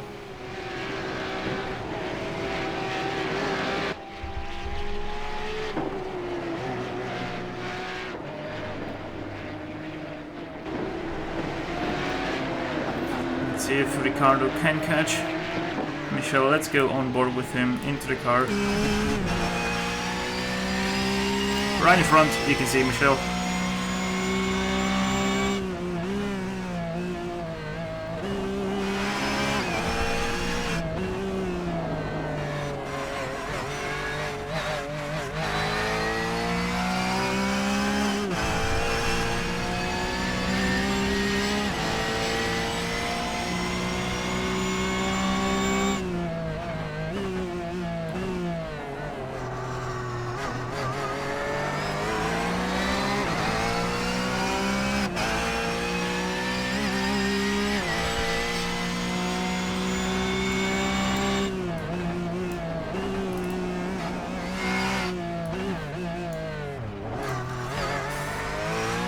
I just need to load something up here.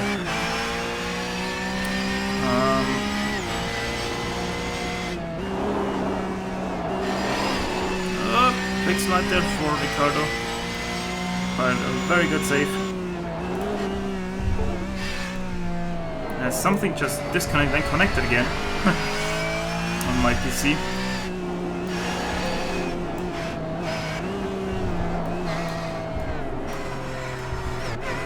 Trying to... there it is.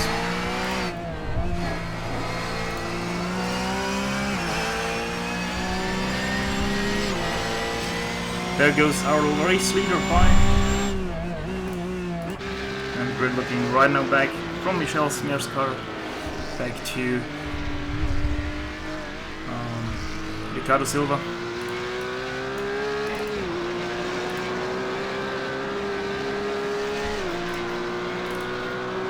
Might now open over this window, so I'm sorry.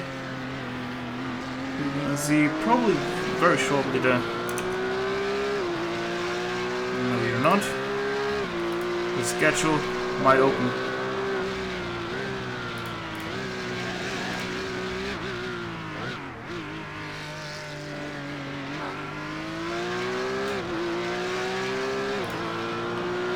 Yes, I didn't. No, I need that. Damn it.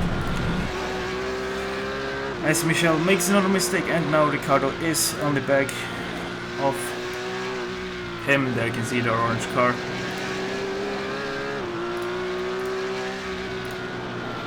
So let's look up in front as Ricardo goes to the inside. Side by side there.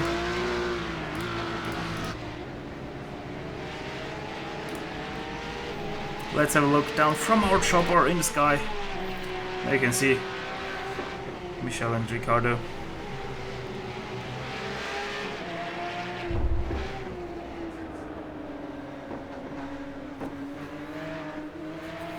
Going behind the trees there.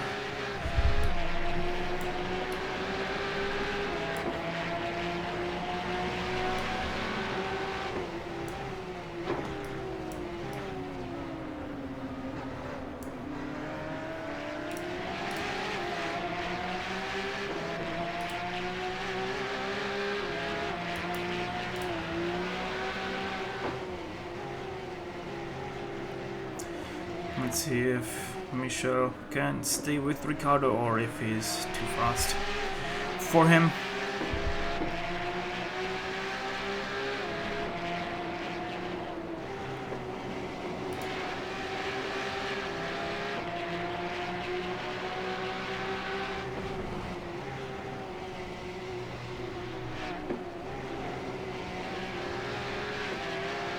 Seems like so far he can stay with him, but let's see for how long he can. As the last lap was quite a bit faster than Michel, but let's see times this time around. Ricardo drove 1 minute 26.962. And Michel did drive 127.367, so about 4/10 slower. Let's see if it was just due to the battle or if it's the real speed difference between them, as Michel is clinging on to the rear of Ricardo with under half an hour to go. And it's quite interesting and, as I would say, quite exciting first race of the TSRC TV V-TEC 2.4 hour series here on iRacing.com.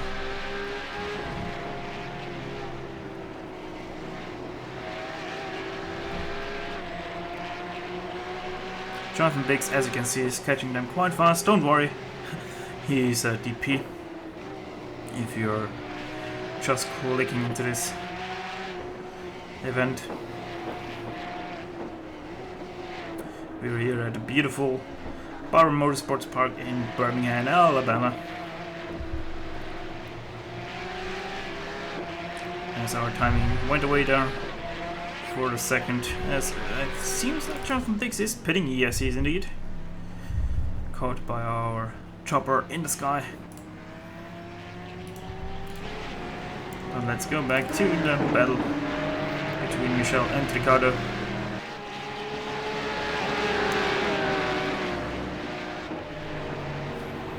It's our closest battle. Dmitry Denisov is leading GTC class by 50 seconds over Hunter Reef, who is 47 seconds ahead of this battle, which is for third in class. So we have Cal McBride lapping Michel Smers there, and now also Ricardo Silva. There is, I think that's the 51 Philip Hall in front of him. Yes, there it is.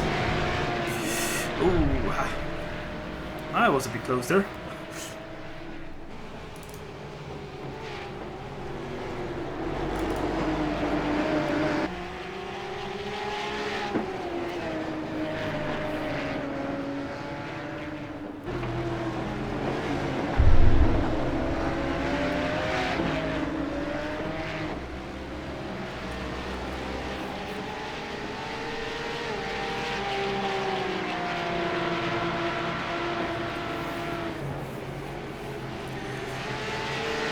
Sixteen cars are still on the track.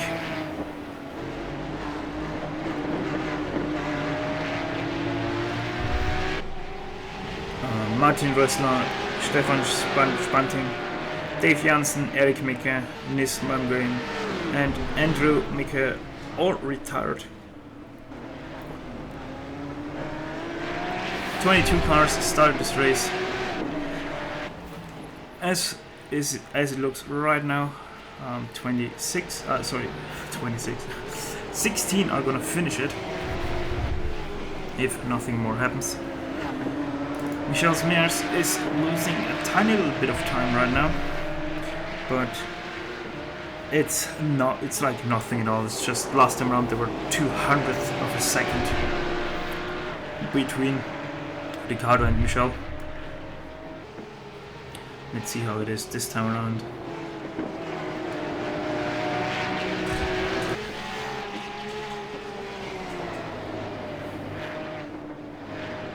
As you also can see, some of the cars are actually posting the TSRC TV V-TEC 2.4 hour series logo.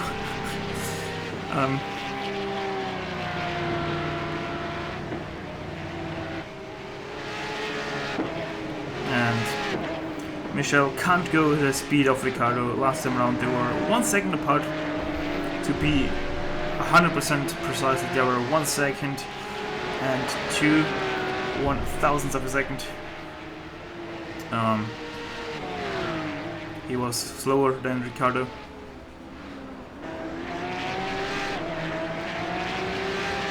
Ricardo already 2 seconds ahead of Michel.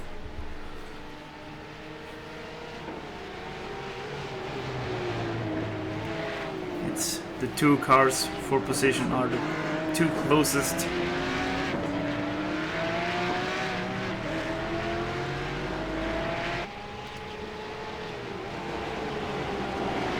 Jorge Augusto already within a lap of Carl Jung, but he is still 52 seconds back on Carl Jung, as I think we have him right there. Yes, he is right there.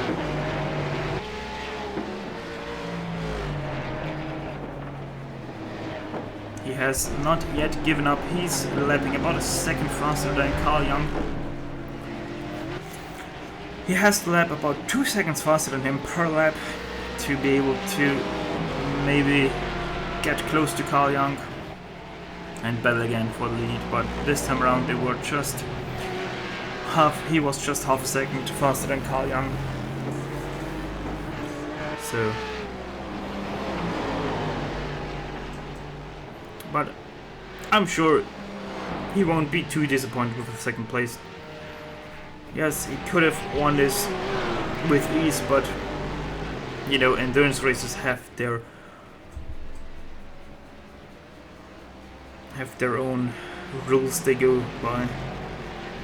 You can never predict the end of endurance race as a sprint race. As we have in front of Jorge, we have Dmitry Denisov lapping also all on his own, 48 seconds ahead of second.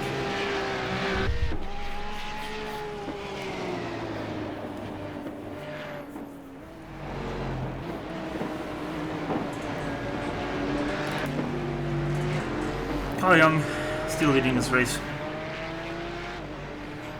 Last time around, let's see how much slower was he than Jorge.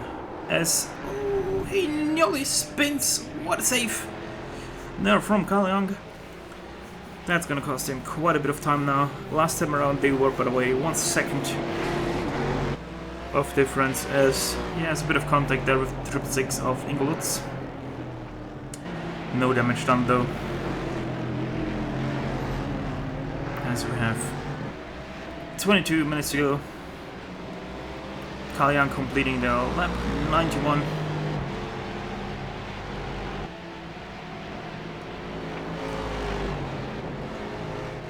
Last time around, 123.6. So he's probably gonna lose something like 6 seconds to Jorge.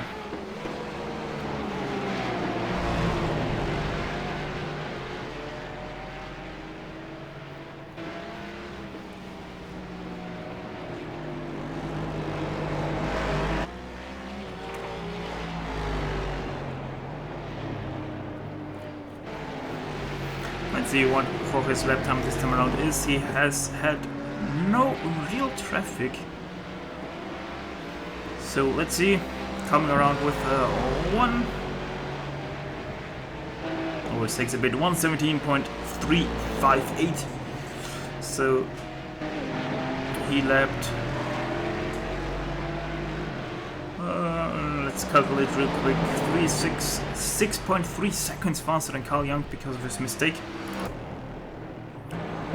Who is entering the last turn now. Right behind him we have Casper Court now. On board of the 92 machine. Graphite Racing.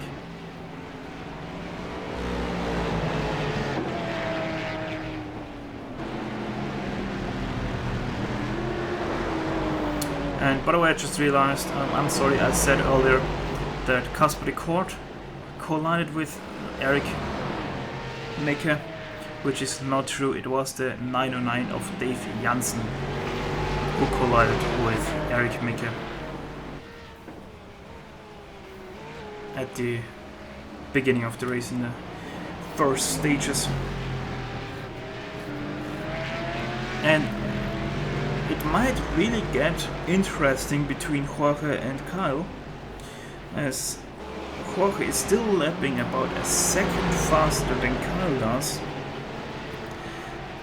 which would not be enough. He now needs to lap over 2 seconds faster than Kyle Young, who is getting sent wide there by the 37 machine of Michel Smears.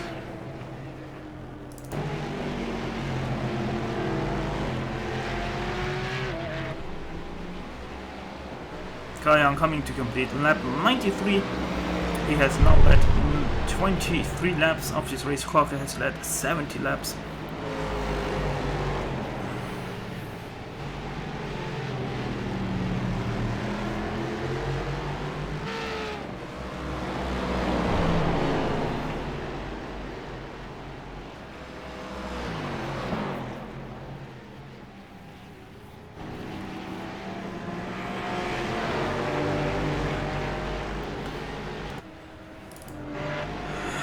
Let's see, what can Jorge do this time around, as you have under 19 minutes to go.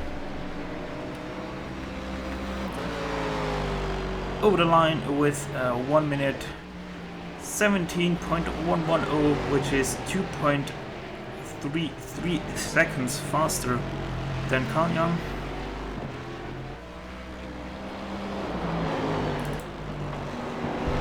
Kasper is a bit late there, but no problem at all.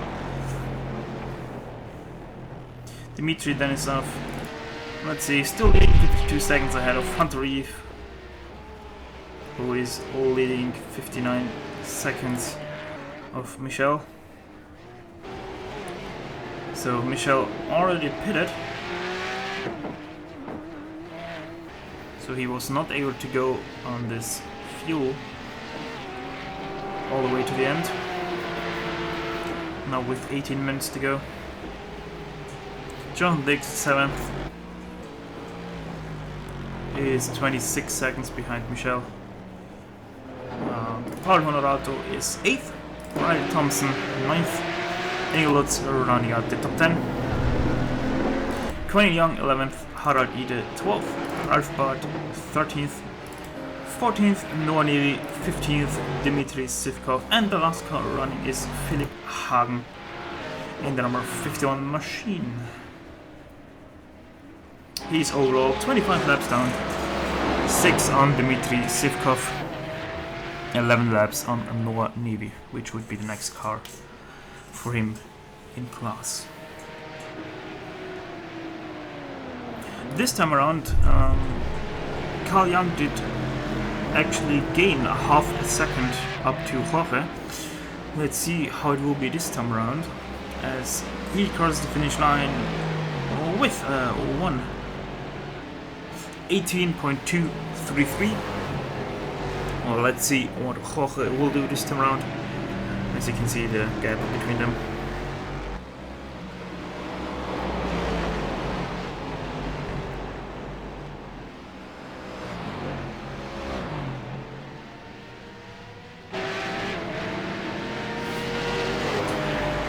Let's see, where's Jorge? He's entering second last turn here. Very tricky, very unsettled this car, as behind him Jonathan Mix goes very wide, as you can see. But actually able to stay on the racetrack. And Jorge goes over the line with 1:17.468. So once again, about 8/10 faster than Kyle Young. Oops.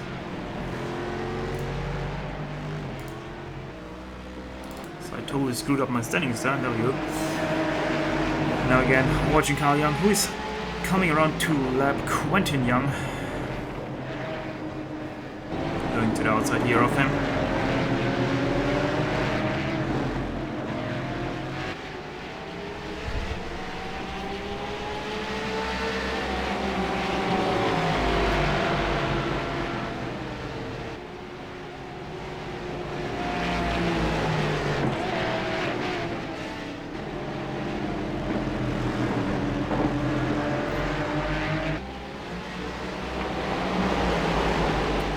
Carl Young last time around. Because of the lapping, he had to do a 1:19.368, which is nearly 2 seconds slower than what his fastest lap time so far.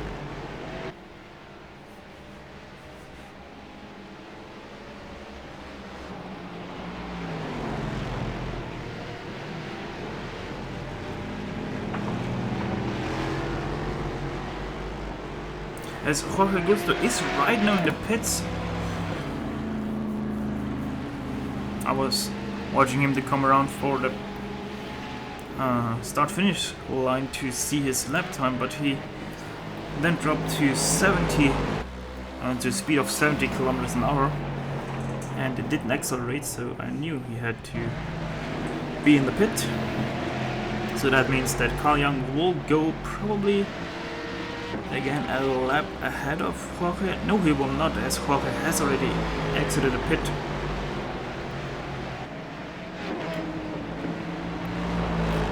So that means the battle for first has ended. There will be no battle at all.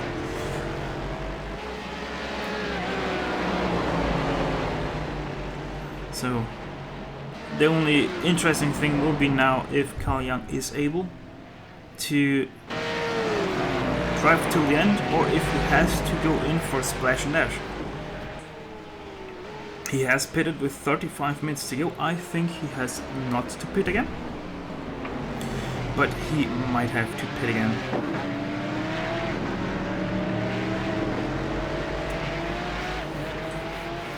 Also, what I really like is that my strategy with having about 2 to 3 pit stops for the classes also worked out, as the DPs pitted 3 times in name of Carl Young. Jorge Gusto, because of his crash, had to pit 4 times. GTC class has pitted 2 or 3 times so far. Might be interesting to see if they have to pit another, if some of them have to pit a 3rd time. Some of the cars have already pitted for a 3rd time.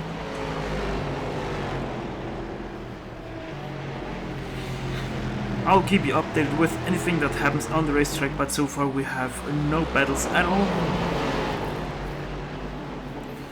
Jonathan Dix is still trying to go up through the field once again. He is right now 7th overall, 9.2 seconds behind Michael Smers, who is 6th overall, of course. He is 2 minutes behind 4th place overall in the name of Dmitry Denisov, the leader of the GTC class.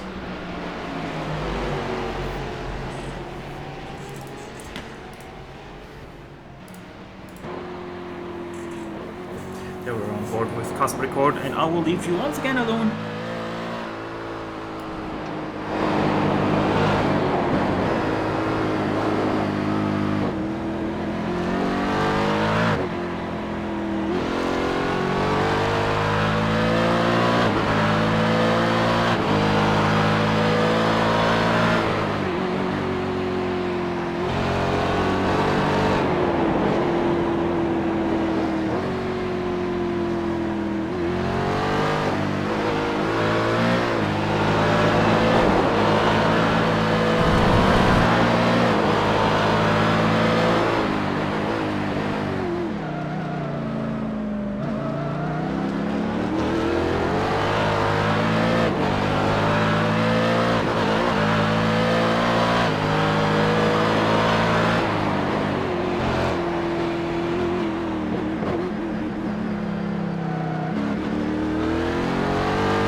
let's have a look back on that.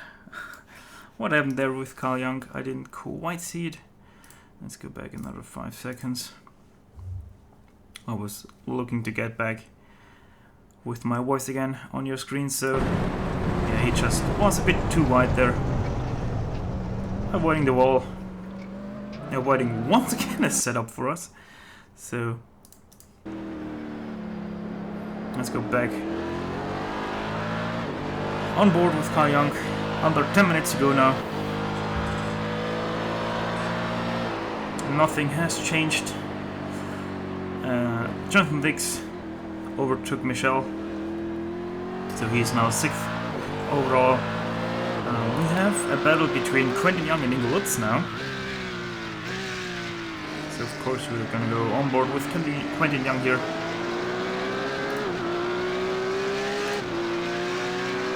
As Ingo Lutz lets him by.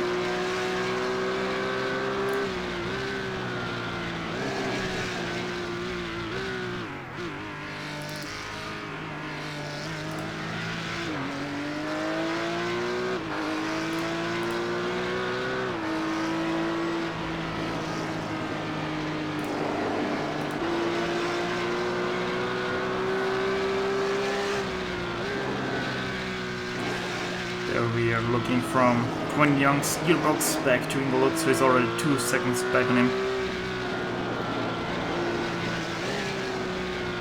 Ingo Lutz didn't want to take any risks there and just didn't let him by.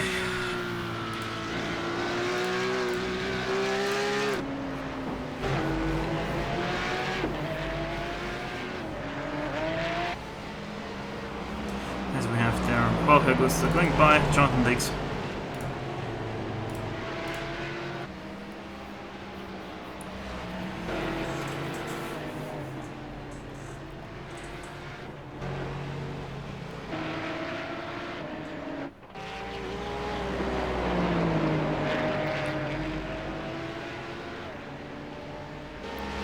Dimitris have come with a little bit of a slide there up through turn 3. You have Kasper Record going around start finish straight for his completion of lap 99. Carl Jung, there we have him, completed lap 102, of which he allowed 32.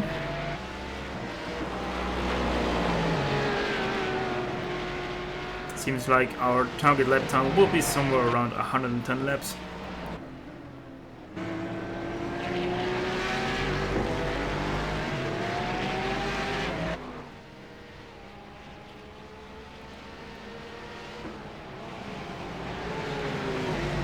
So I wasn't too far away with my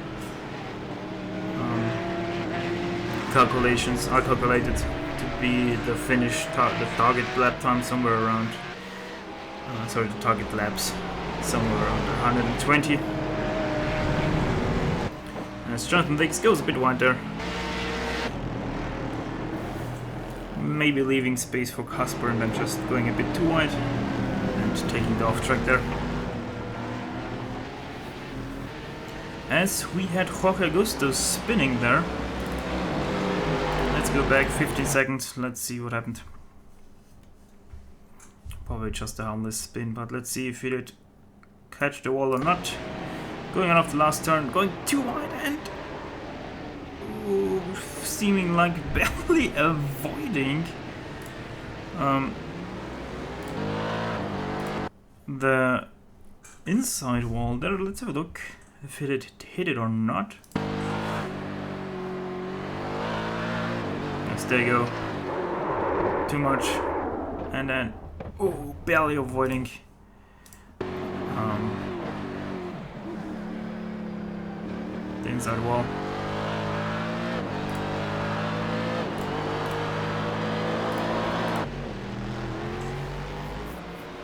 As we have here once again Kasper Record in front of Jorge Augusto,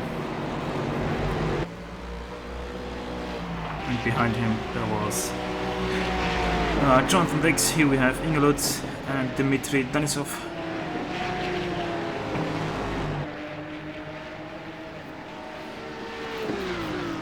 This should be Paulo Honorato and Quentin Young behind him. Here we have Haradide and ooh, big slide for him. Great save. Quite tricky over the hill there as ooh.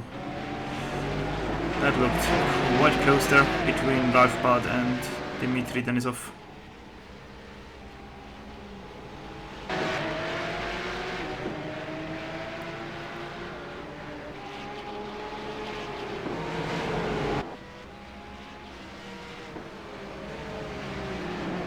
Here we have our class leader of the GC in front of Kasper de Kort.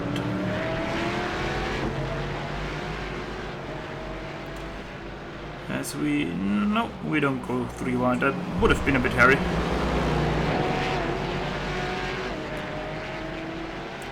As we have 4 minutes to go.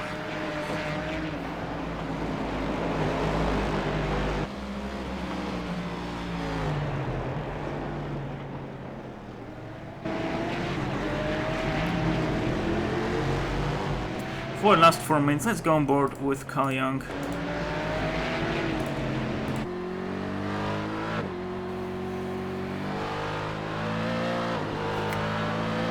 Let's actually go look inside of the car.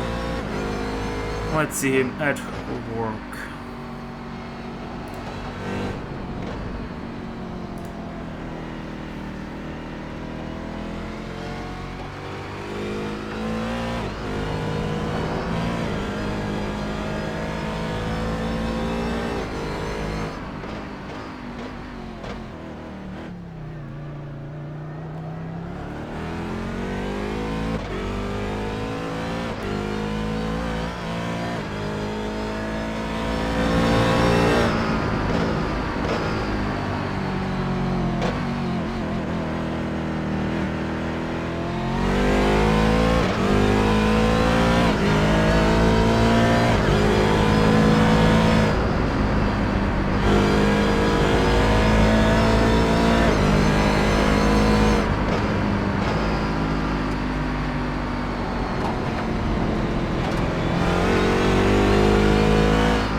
We have another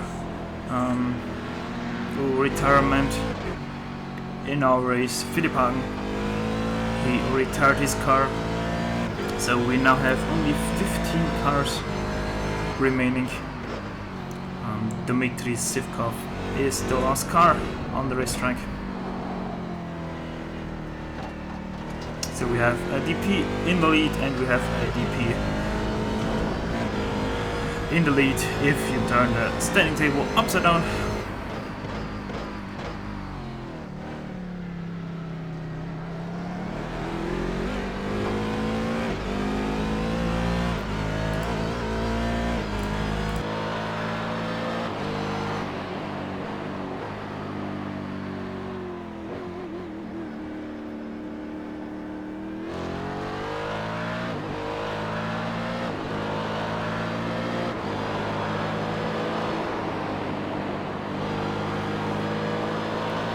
Let's see if we will have 2 more laps or 1 more lap.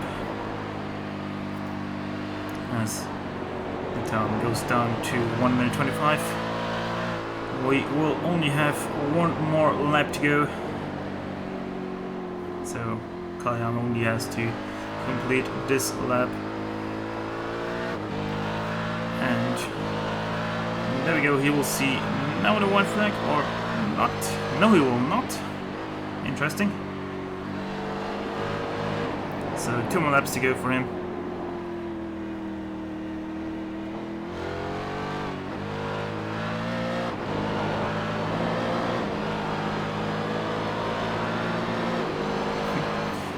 He decided very quick there to go left or right.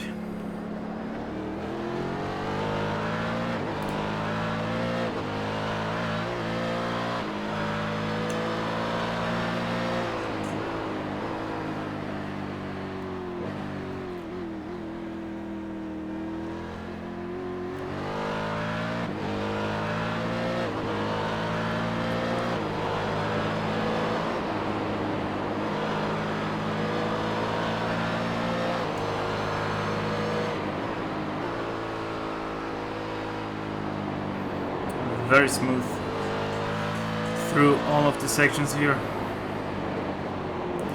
He will now come around to take white flag. Or will he get... No, he is getting the checker flag, so I didn't see it right. Over the line for the win.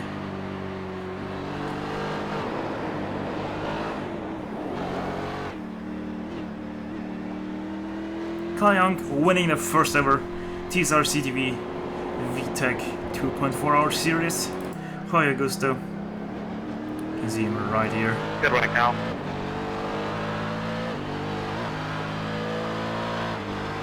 He will finish in second.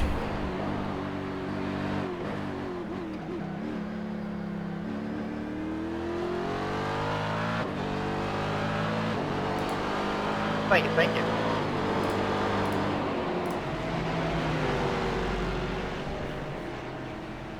Where's the next race at?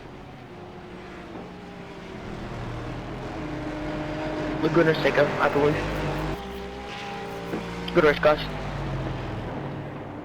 Yeah, it was fun. Just disappointed it could have been. I had one of the fastest cars. It was going to be between me and the 911, and I fucked up. It was fun.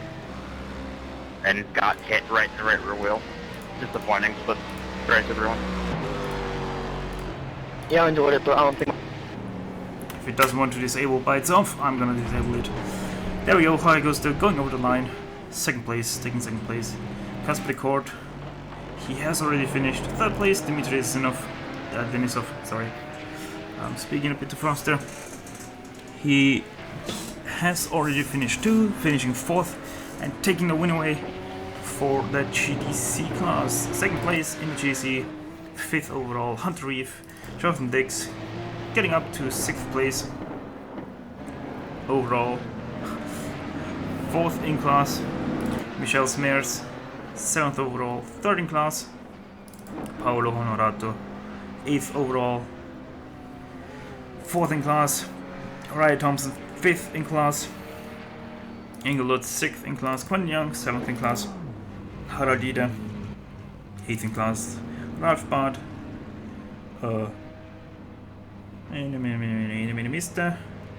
eighth in class, Noah Nevi. The last GDC car racing, and Dmitry Sivkov, sorry, already disconnected. He's the last car overall. There we have Kyle Young, who is not gonna do any winning donuts for us. But yeah, that's the race done. A very, very, very interesting race with a few setbacks.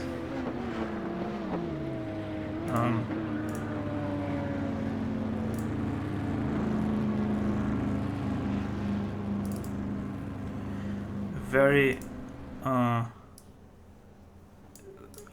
would really say it was a very interesting race overall. We had a lot of battles. Sadly, we also had some very disappointing wrecks, if you want to say it like that, if you want to say it in a nice way. Well, for example, Eric Mika just I don't know, misjudged the speed of oncoming Jorge Augusto, or I don't know what happened there, but he just drove right in front of him, leaving Jorge nowhere to go and wrecking him out of the lead. Then we also had Eric Mika in the very early stages of this race having a bit of an incident with Dave Jansen, where Eric had a bit of a oversteer problem into the second last turn, leaving Dave nowhere to go and driving into his rear. Then we also had a battle coming up between Nils Malmgren and Quentin Young, where Quentin also going into their second last turn having an oversteer problem and leaving Nils nowhere to go, as he had decided to go for the outside, which happened to be the very wrong place for him, wrecking him out of the race because he collided with Jonathan Dix, a door slam there, where Jonathan Dix thought that Nice is gonna stay all the way to the inside, but Nice actually had left open about a car width to the inside, and yeah, there he got then door slammed by Jonathan, who misjudged what Nice is gonna do, ending Nice's race completely there, just a one turn after he collided with Eric. Next race is gonna be, I'm gonna put it onto your screens real quick. 1 second. This is gonna be super quick. Go away, OneDrive. Nobody likes you.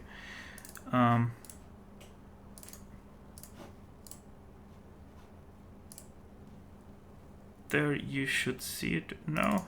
I think it's a bit too big. I'm sorry.